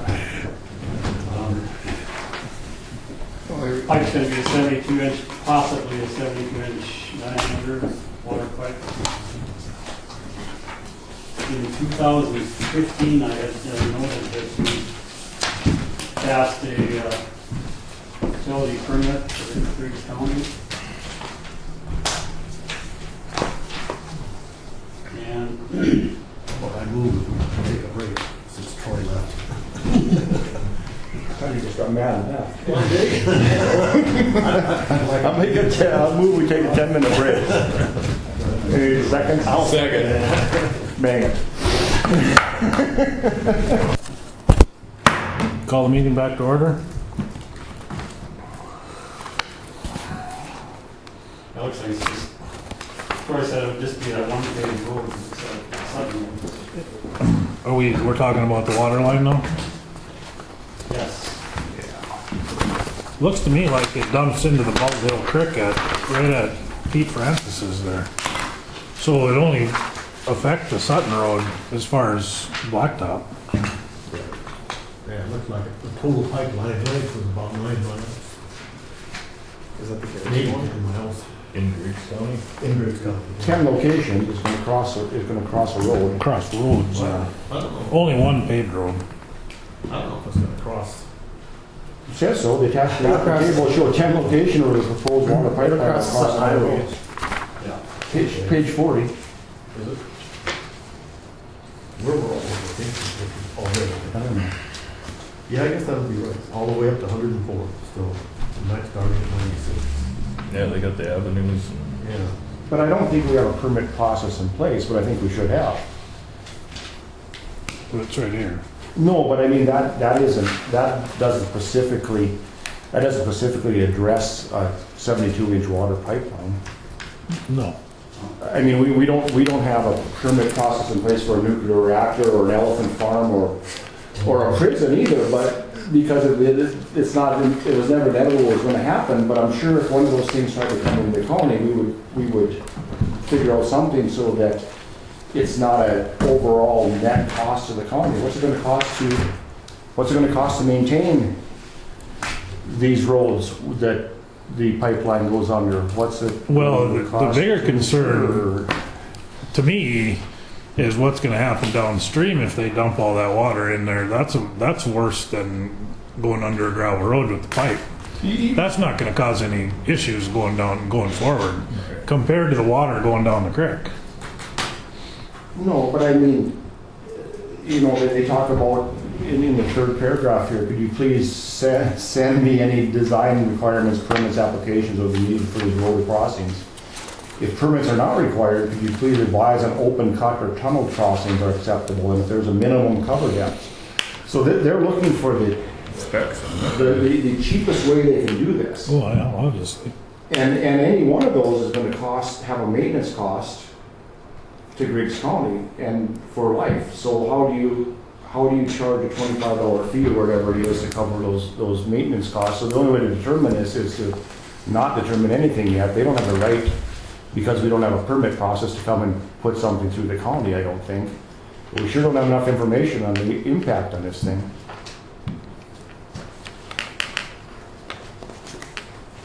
That's even if it goes. Yeah, I mean, yeah. We need to write up a policy or some type of. Well, I don't know. I mean, this does have, $45 boarding fee is not enough, you know.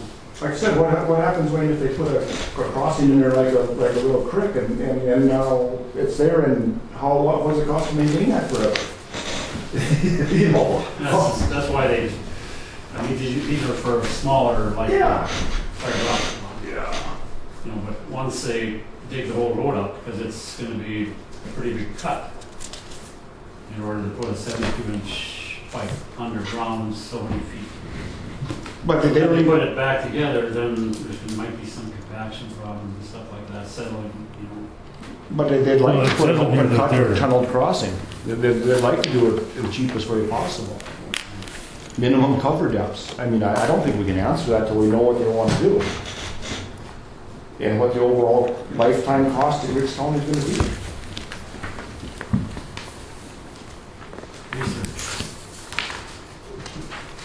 Well, I mean, they have to come up, I know what they're doing it for. They want to get a cost so they can propose that for their, Right.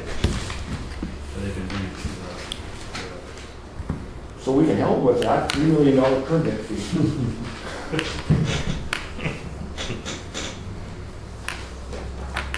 But I don't know if it's going to be,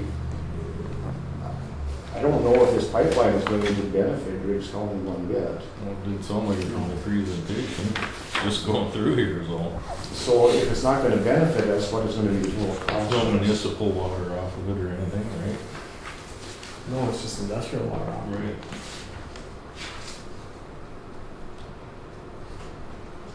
So I don't know what the response to the email is, that we don't have a permit process in place yet, but we expect to have. I don't know. What do you think?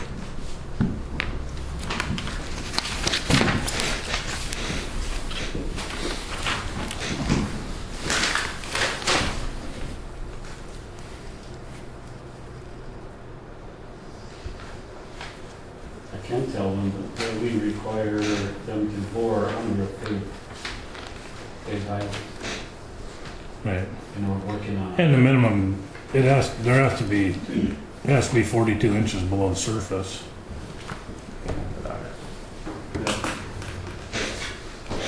I think John's right. I think we need to do some research and figure out what other counties are doing and what the appropriate thing to be doing is before we answer them.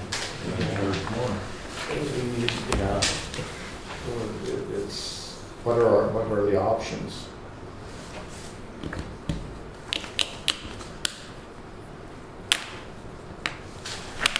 This is so far away, maybe the best thing to do is nothing right now. I was thinking nothing. Okay.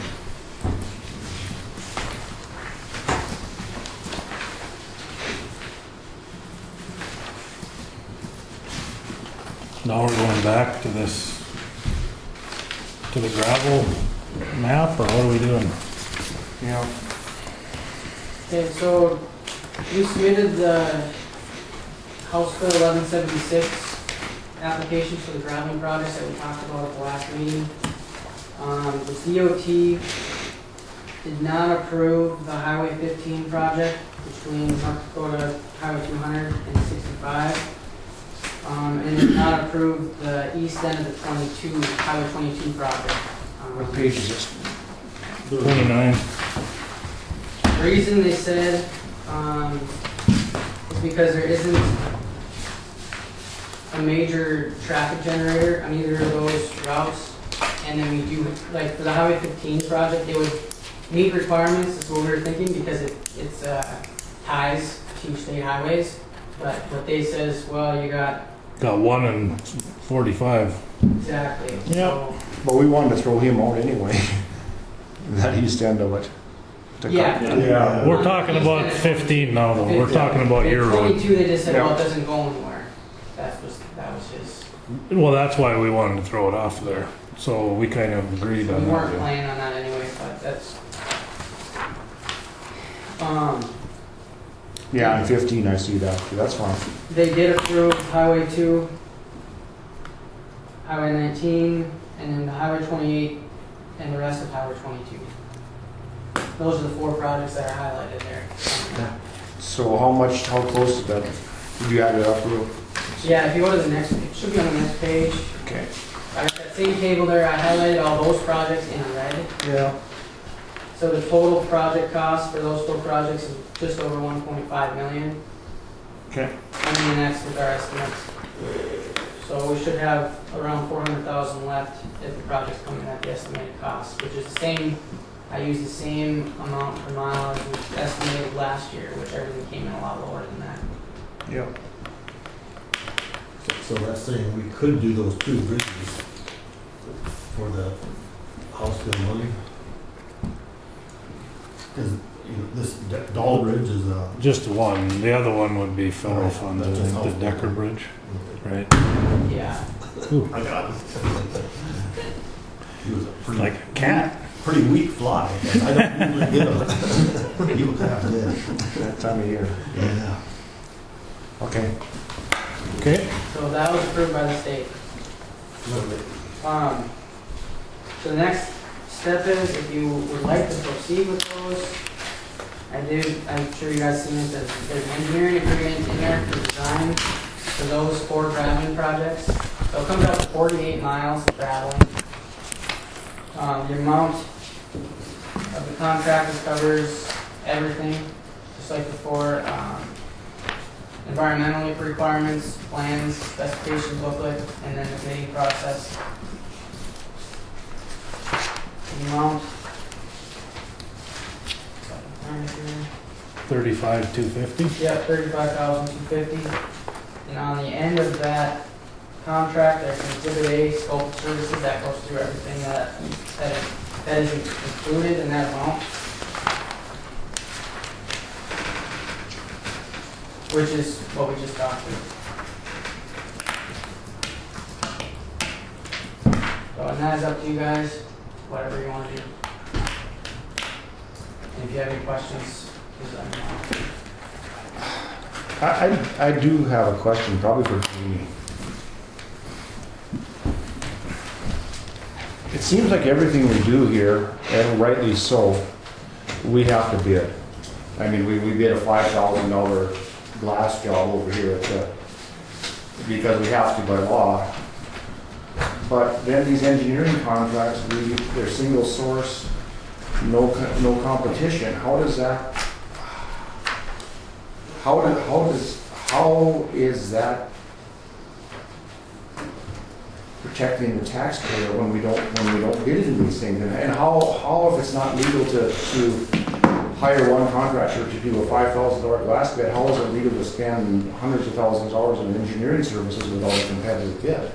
Well, I actually have been doing some research on this for Nelson County, one of the commissioners up there, found out some other information too. I've been in contact with Aaron Burst, and we still need to bid it based on experience.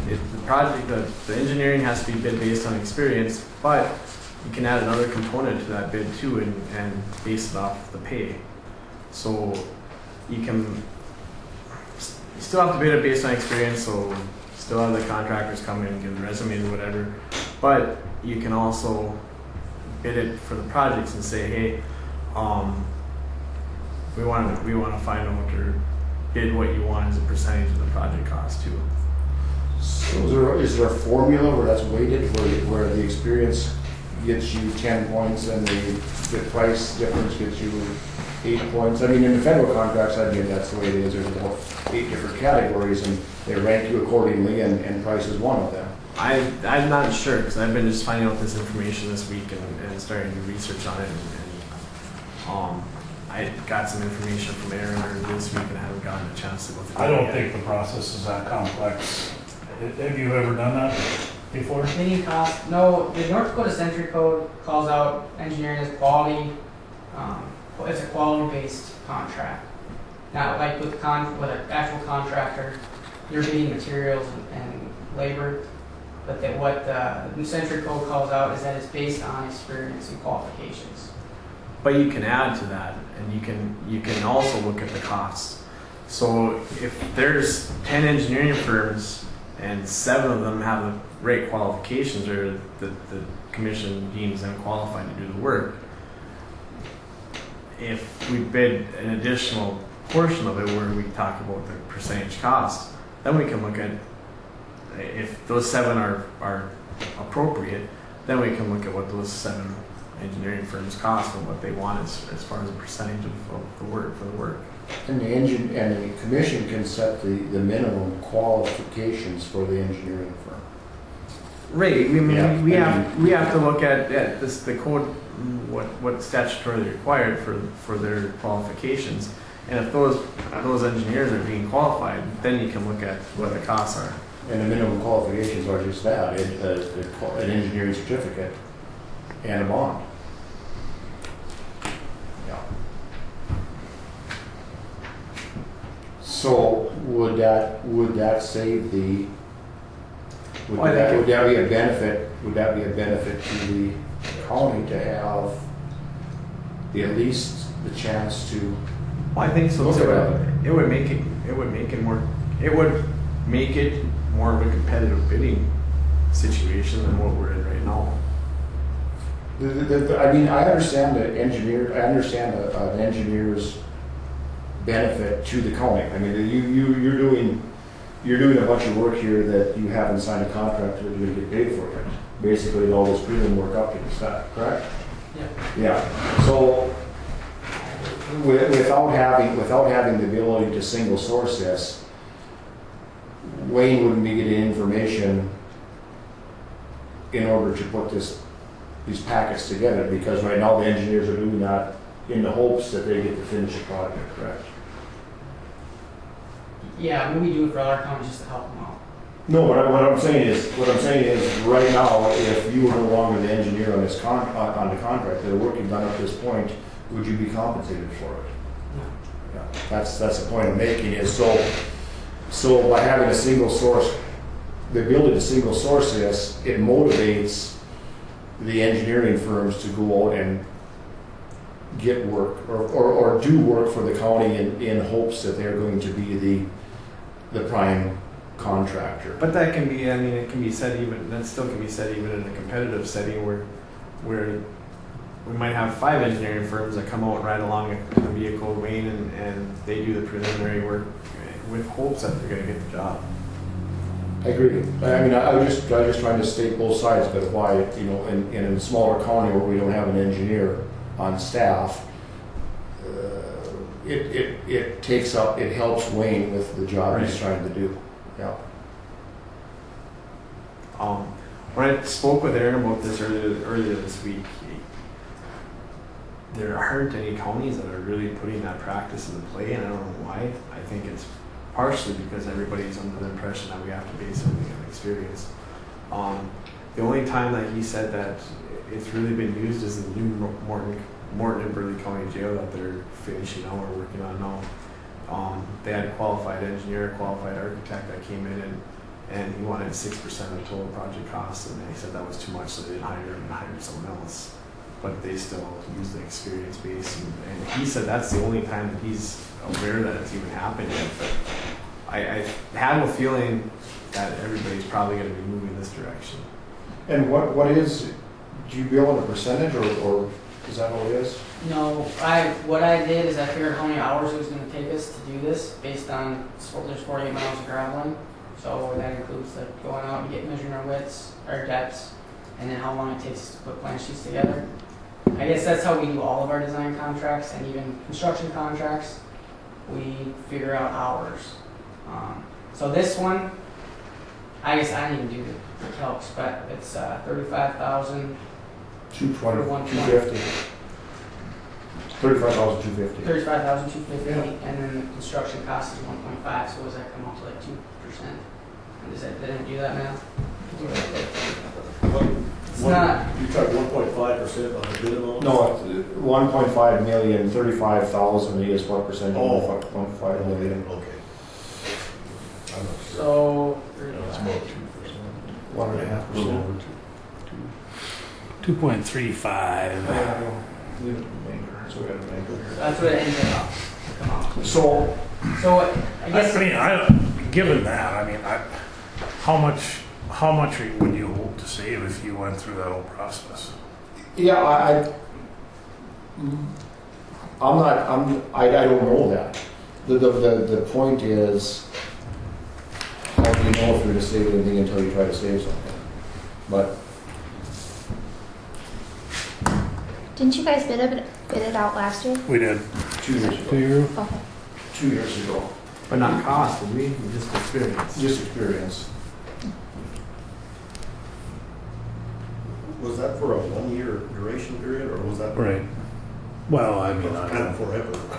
Well, I thought the way that I thought it was is that with this, was it the Senate bill and the House bill money projects went to KLJ, and then you'd already bid that one out, right?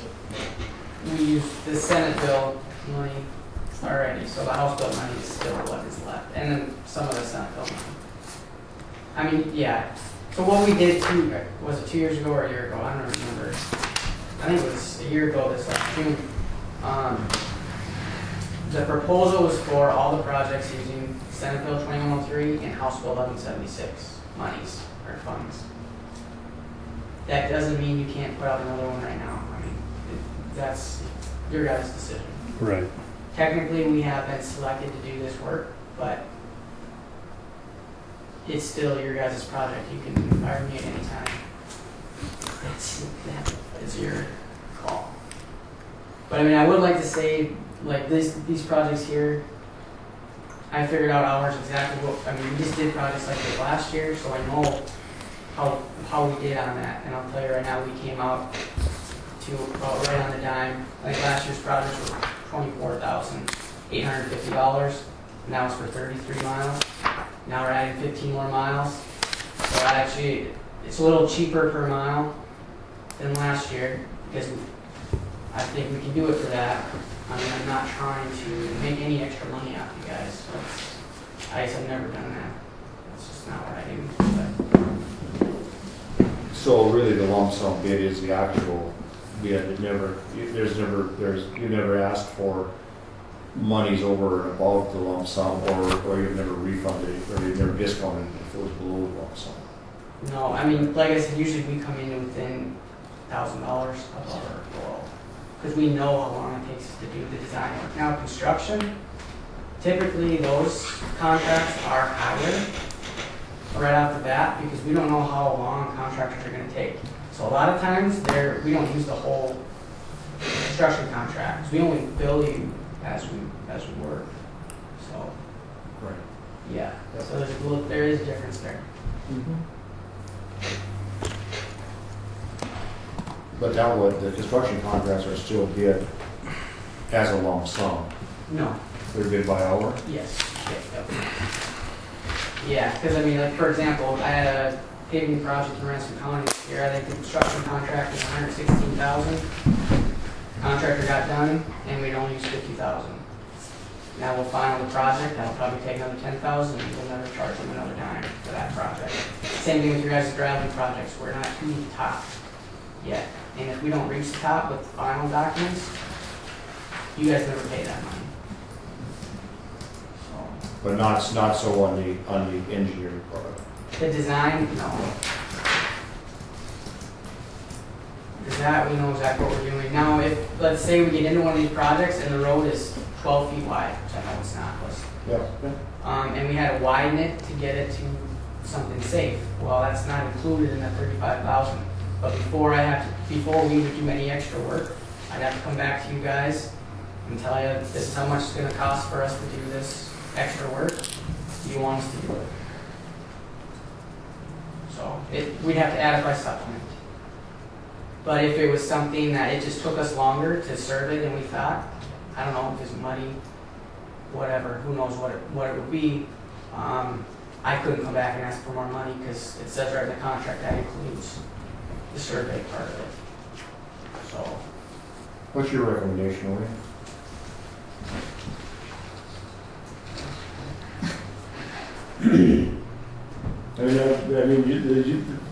Well, You have to have a working relationship with the engineer because it's such a, it's integral to what you do.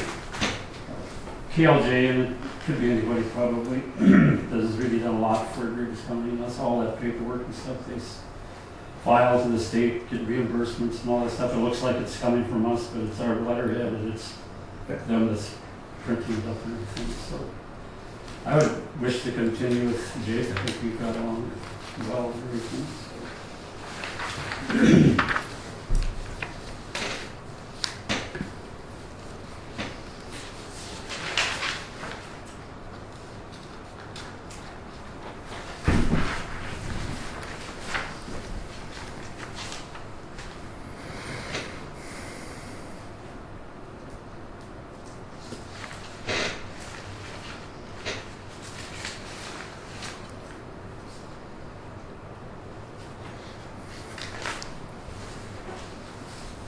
Yeah, it kind of seems like maybe we should proceed with them for the remaining House bill and Senate bill projects, but at some time down the road, maybe next year or something, then if there's more projects, we could ask for more proposals for future work. So I'll move that we approve the design agreement with KLJ. it's been moved by Ron that we approve the design agreement with KLJ. Is there a second to that motion? Seconded by Sean. Is there any discussion? Is there any discussion? Is there any further discussion? Seeing none, we'll proceed to vote. John? Aye. Ron? Sean? Aye. Troy votes aye. Motion carried.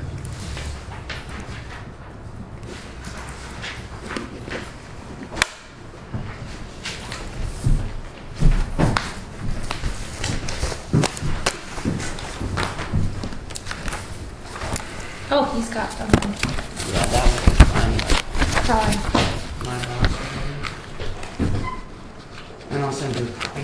Okay, perfect. Thank you. Oh, you don't have to sign it? Yeah. Yep, Sam. You do. Yeah.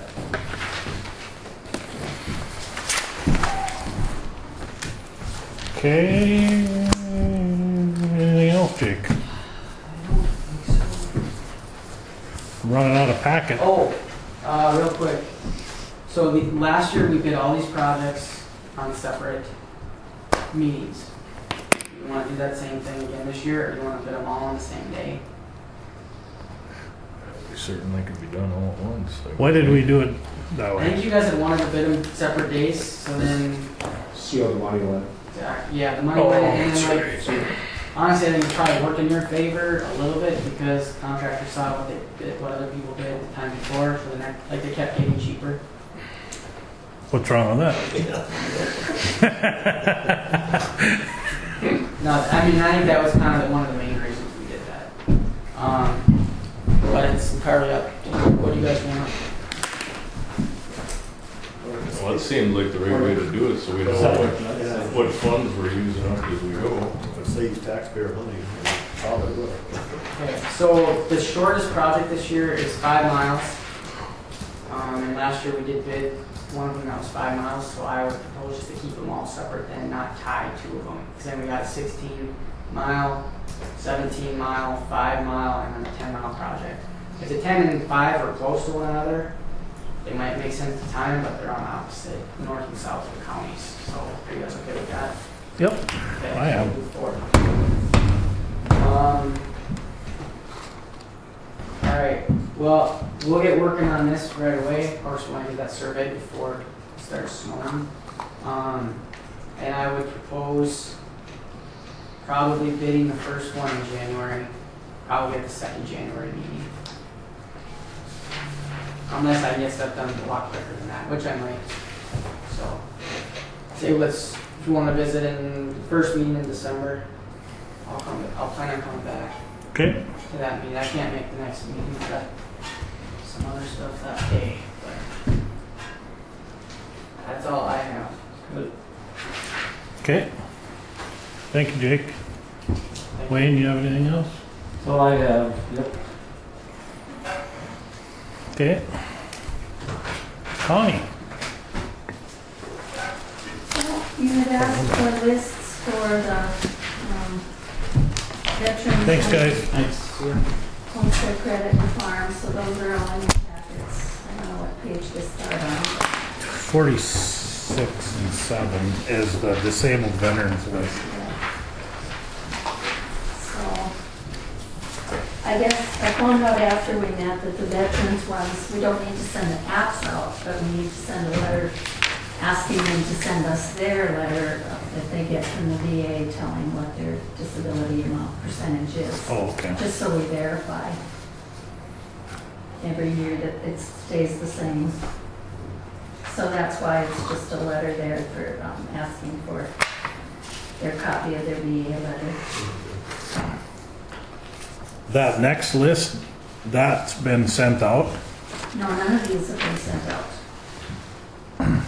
They're all due February 1st, so I'm thinking they wouldn't have to go till the end of December or first part of January. Probably end of December, middle of December. And these were sent out, these were people that received the exemption last year. Yep. Except notice a change on page 52. Yes, there's I never received an exemption. And then there were a couple that I added, I don't remember now which ones they were, but there were some people that put homes on, like Brian Wrestler moved a home out there, so that's a new parcel. And then there was somebody else that bought a parcel of land and put up a house. So Right, but I mean, like, That's- Devin Larson's never been a farmer. He's a retired school teacher. Yeah, Steve Johnson, that must be Spinner, never been a farmer. no, that's. But maybe some of these that's are not mistakes. I Skinner. mean, Who is it? mine's a mistake. Steve Johnson, Clarence Johnson's son. He lives in Steele County. Yeah. Well, then he must own a parcel that has a house on it over there, because this is in Spurgeon Township. Oh, Leonard's house. Yeah. Did Leonard Oh, yeah, deed his that's right, house he to him? bought Leonard's. Some of them might be mistakes. But Yeah. why would that be an exempt though? He doesn't live in it. It doesn't matter. Statute says if it's used, if it's occupied by someone who derives 50% or more of their income in any of the last 3 years, it is exempt. Yeah, but Shane lives there and he's a deputy in Steele County. Maybe he specializes in picking up farmers. That would be something for the assessor to tell us, you know, or the landowner, when we send it to them, that they're supposed to let us know. Yeah. You know, as far as I knew, Leonard lived there for years and years, right? Leonard did, yeah. Yeah, and so then Just it was cash a rent count retired as farm farmer. income? It doesn't, does it? Cash rent doesn't, but shares does. Retired farmer, it's exempt. Yep. Spouse of a deceased retired farmer or a deceased farmer that's exempt, so. Jesselyn Lundy, isn't she lives in town? Yeah, but there's 20 acres there that adjoins it, so it meets the 10 acre, and because She- they. she's So the not city in limit, so the city She's limits. not, huh? No, Oh, but be it's, darned. but it's There's adjacent all to curb it. ups Cool. with curb ups. Like I said, there could be mistakes. Well, I mean, in more cynical times, I would say I was being politically smeared, but I don't think that's the case. No, I don't know why you're,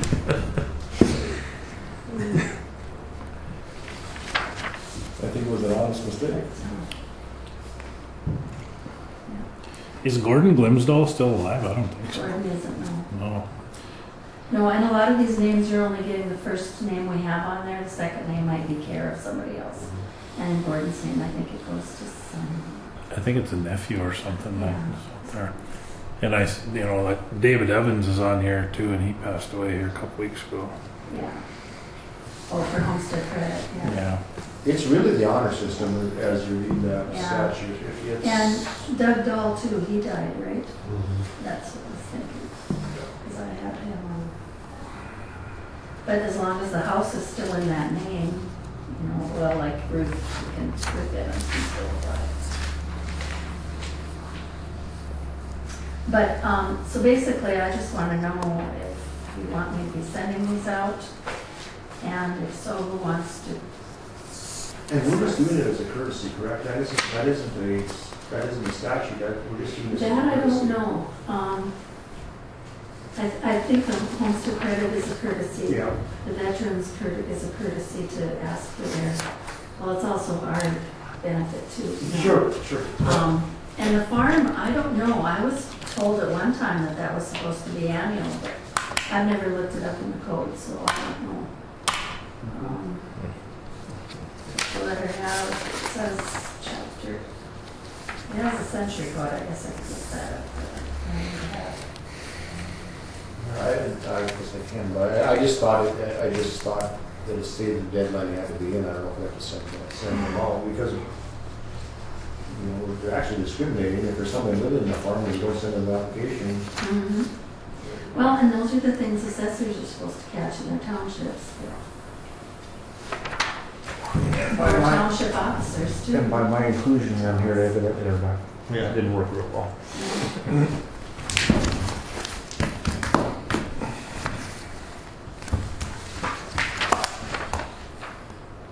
I guess the main one I'm concerned about is, and I'm fine sending these out, it's taking in the, and I'll take them all in too, but as far as the homestead credit one, I'm not qualified to decide whether they're approved or denied.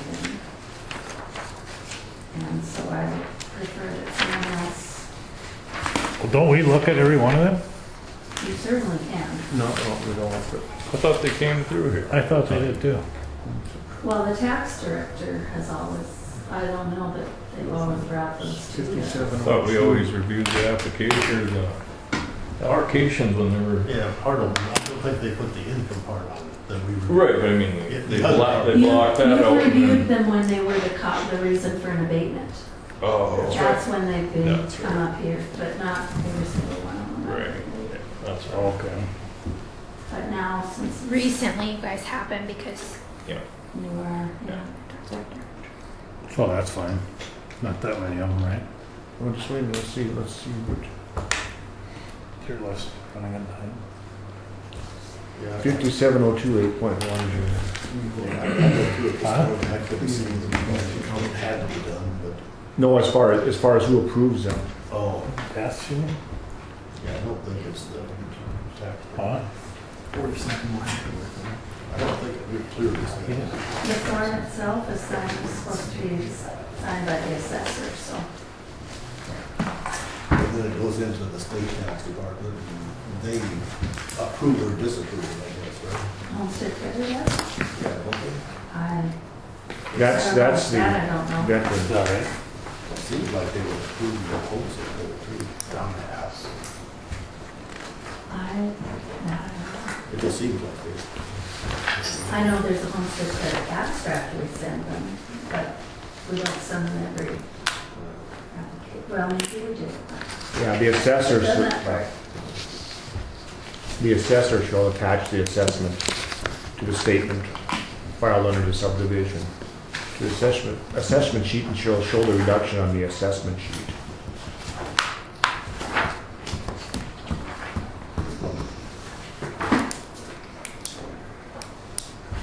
So your question is, should we have you send out all these?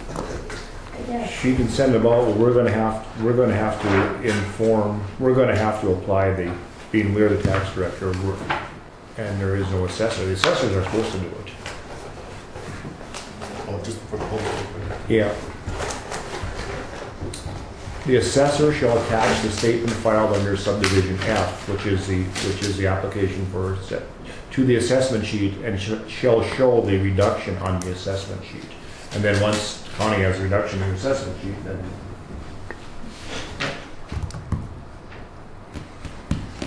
And the local assessors have just never been told that they're supposed to do that, I suppose. Probably.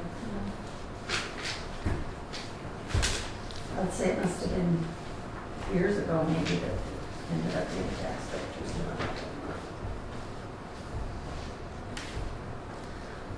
So then I'm assuming sometime after February 1st, you guys will want to look at those things.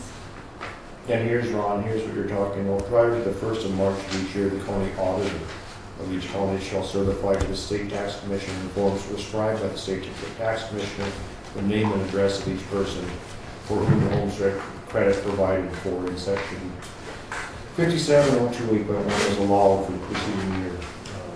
And the amount allowed.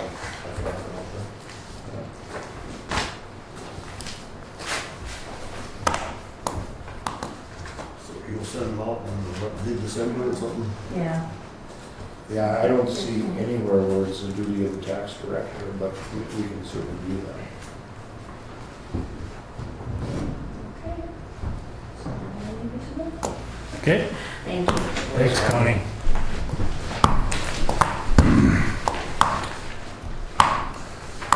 Does anybody know anything about the water board appointment? I think one of the terms expired of the water board members, but I don't know which one, and I don't know who we're supposed to appoint. I can't remember too, and I was just thinking about that. And since Dale's not here, Hang on. name some of the people on there. Bob Brooks. No. Alan Jacobson. Alan Jacobson. It's possible, Alan, because remember, he was only gonna take the place till he found someone else. Was it not for that, I guess? 3 months. He didn't find anybody else.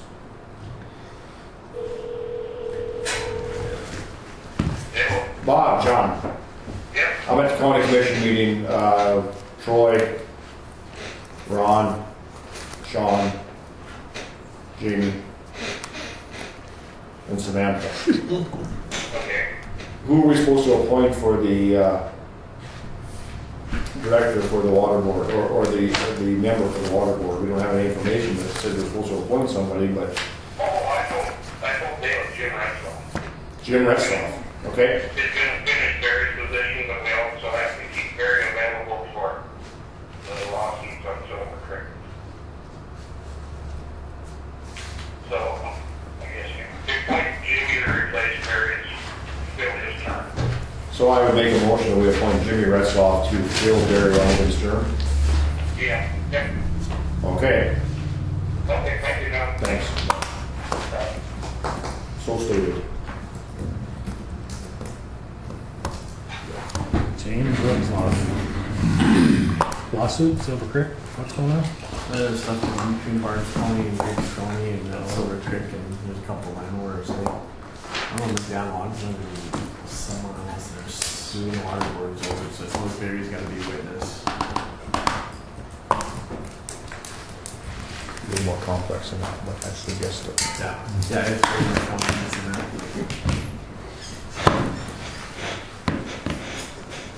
Been moved by John that James Retzloff be appointed to fulfill the remainder of Barry Runningham's term on the water board. Is there a second? Seconded by Sean. Is there any discussion? Is there any discussion? Is there any further discussion? Seeing none, we'll proceed to vote. All in favor, say aye. Aye. Opposed, same sign. Motion carried.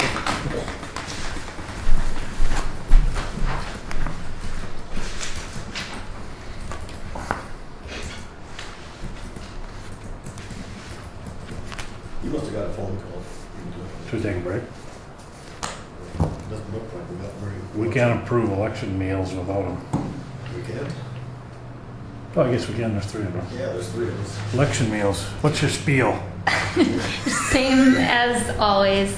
You guys did approve it at the last election. Just wondering if the county will pay for election workers' meals. We don't get to choose the menu for them. Nope. Unless you want to, unless you're saying that they can go to certain places. So I'll move that we approve the election meals for the election workers. Been moved by Ron that the county pay for the meals for the election workers during the election. Is there a second to the motion? Seconded by Sean. Is there any discussion? Is there any discussion? Is there any further discussion? Seeing none, we'll proceed to vote. John? Aye. Ron? Aye. Sean? Aye. Troy votes aye. Motion carries. Canvassy board appointment. This one is the same as the last election. Troy, or the county commission chairman, is supposed to be on the canvassing board, but since he's on the election, I would ask that one of the other commissioners take his spot, and then it can't be Sean either because he's on the board as well. You're on the ballot. Well, I think if you guys aren't contested, I don't think it's a big deal. It would be all right if somebody else did it. I've done it before. Dale did it last time, and I'll probably be in Denver during the election, so I'm not good. I assume it takes somebody with a moderate personality, so I'll probably throw it out. please not John. No, I'm just kidding.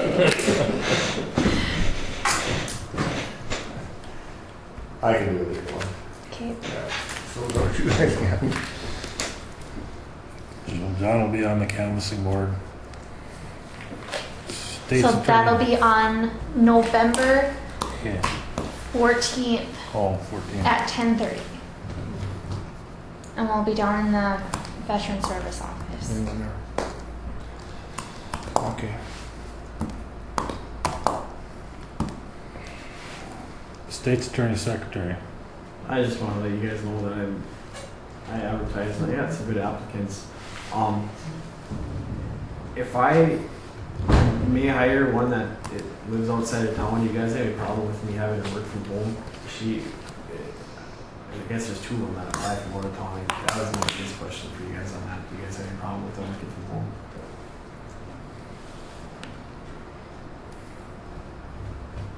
But I take it you don't have a problem. 10:30 a.m. I don't. 10:30. Don't they need access to the network? Well, they actually, November 14th. I've been working with the state. Yeah. The state's has programs, it's called the Just for Software program, and all the documents are done online. They're all electronic documents. Grand Forks County and Barnes County and Cass County, they're all doing it, and they're encouraging the rest of the small counties to do it. It makes everything easier. Is it all at home or some at home? Some at home and some here. How far away? Actually, there's one from Grand Forks, and I don't know who I'm gonna hire yet. There's a couple locally. There's one from Grand Forks and one from Dakota that apply. As long as they get your work done, you need them to get home. If nobody locally is interested or qualified, I guess we don't have much choice. We've got to have somebody. All right. I'm fine. GD.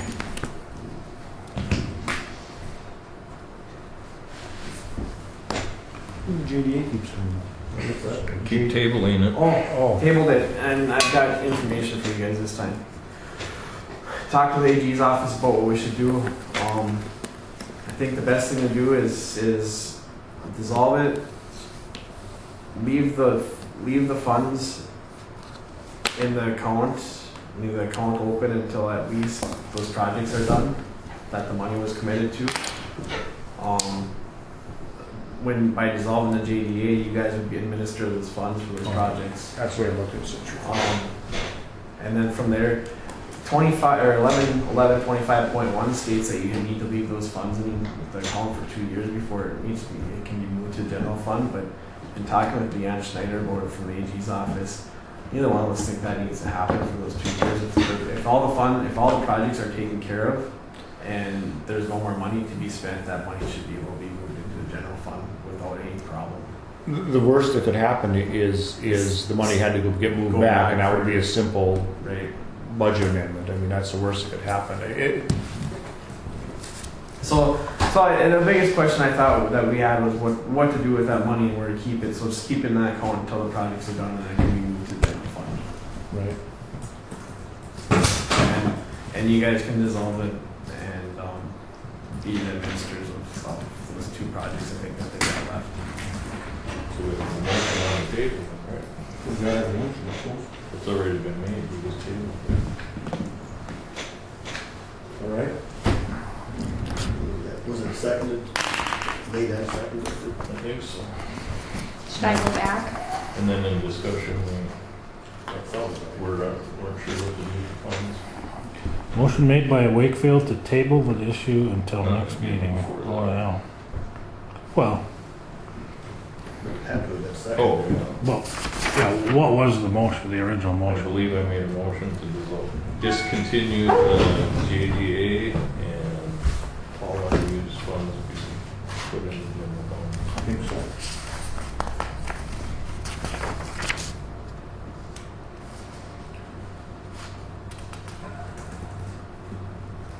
We've got 2 meetings left. Mhm.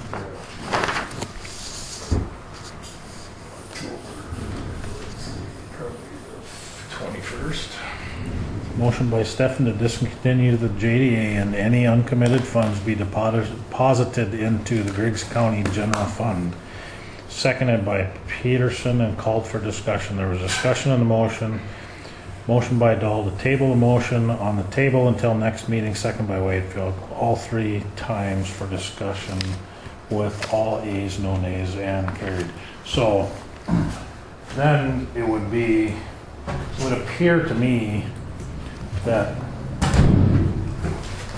we would need to amend the motion instead of transferring those funds to the general funds, that they be left in place until the projects that are committed to are completed.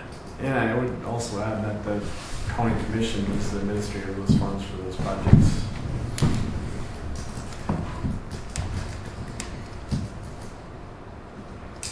I'd make a motion that we amend the original motion to the point that we discontinue the JDA, leave the funds in the JDA account and appoint the county commissioners as administrators of that account for a period of 2 years. Got that? I'll go back. Do you need Is a there, second? is there a second to the motion? I'll second the motion. Okay. Is there any discussion on the amendment? Is there any discussion? Is there any discussion? Does this affect it immediately and there's just a couple projects there's some projects that were up before. 2 projects. Yeah. Right. What did you guys do with the mill levy for next year? Right? Is there still a mill levy? There is It hasn't been funded since before we even got here. No, it was funded when we were put in the office. The next time we got to do a budget, we defunded it. They already had done that. Not completely, they dropped it down. Yeah, I thought they There's went there's still before. delinquent It taxes was coming in before. for JDA, Oh. so it's got to be 3 Oh. years. The one with Okay, anyway. Is there any further discussion on the amendment? Seeing none, we'll proceed to vote. All in favor, say aye. the. Opposed, same sign. Motion carries. Now we'll vote on the motion as amended. Is there any discussion on the motion as amended? Is there any discussion? Is there any further discussion? Seeing none, we'll proceed to vote. John? Aye. Ron? Aye. Sean? Aye. Troy votes aye. Motion carries. Okay. Old courthouse, new courthouse. Yeah, I had asked Scott Frederickson if he was gonna bid it. He was too busy. He's working on Bank of the West and rebuilding some house. And I know the fellow contacted me that from Jamestown that you probably knew, Paul Hornbeaver, or I can't. Hillerud. Hillary, okay. Yeah, and he said he'd pick up some more work and he couldn't do it, so. Oh.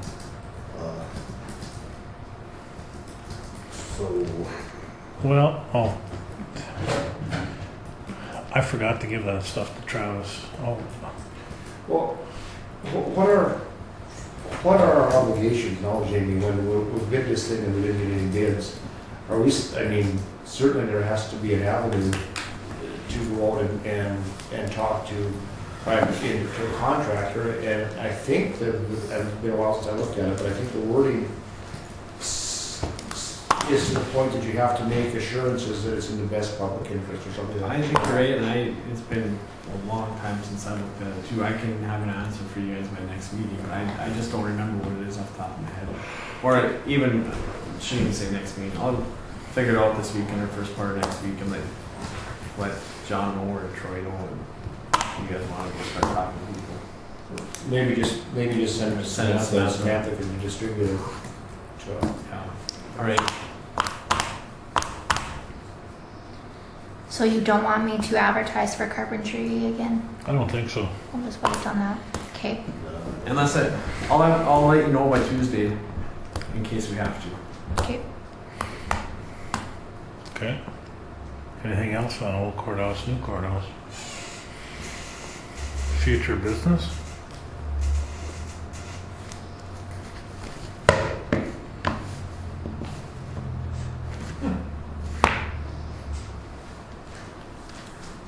I have something on old courthouse, new courthouse, just to report that they did finish all of the carpet is completed in there. Oh, Yeah. good deal. Yep.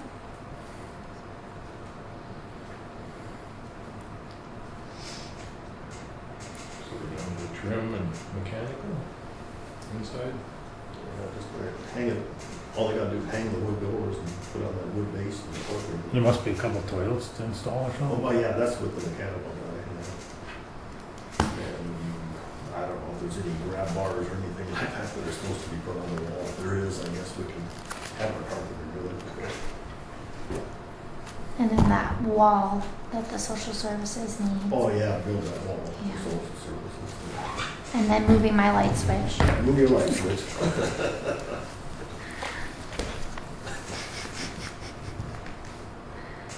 You're just being picky. I know. 60 days up for the Smith. Well, Do you know we when? told them it had to be done this fall. And Do you know when they're going to start? I've been having a lot of questions about that, of when they're going to start the concrete work. Does anybody know? do you want to call them and ask them? I can call them, because I do have the contract for them to sign too, and we've Yeah, called them to have them sign that, and they didn't. Call them down, sign the contract and ask them. Yeah, they're not in town anymore, I don't think. They were at the co-op down there, but I haven't seen them around, so I just haven't. The last time I had talked to him, he said he was going to talk to either you or John about when he, or what day he was going to start and all that stuff, so I was trying to touch base with you. No, not me. Okay.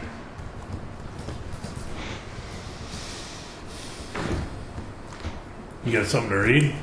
Well, I mean, it goes to the value of some of these presentations we get here. He was putting so much value in South Dakota and all the extensive testing that they've done in South Dakota as far as plasticity. The study was done on a 1 mile test section in eastern South Dakota.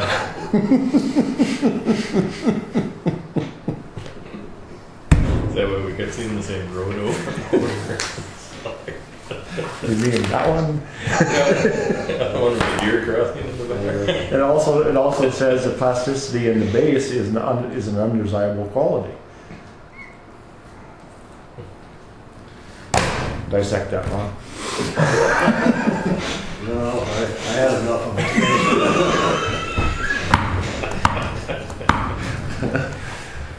Well, maybe I was mistaken. Maybe it's not supposed to be used for information, but maybe it's supposed to be used to throw it when we come in. It's some things. Future business. Yeah.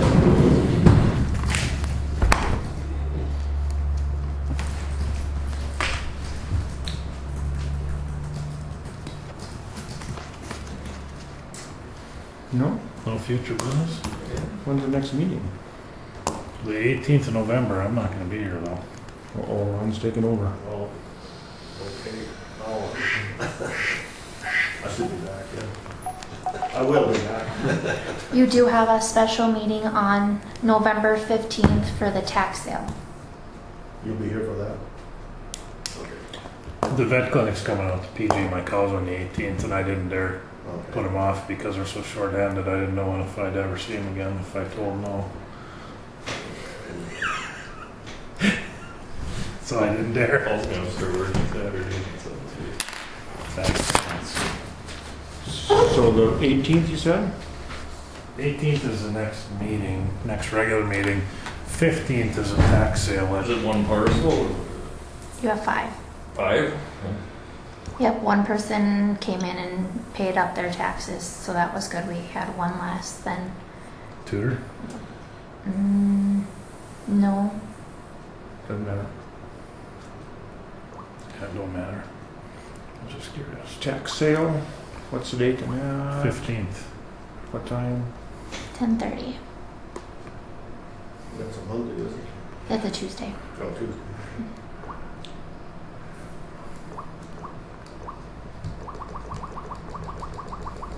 10:30? Mhm. It'll be an AM. In AM.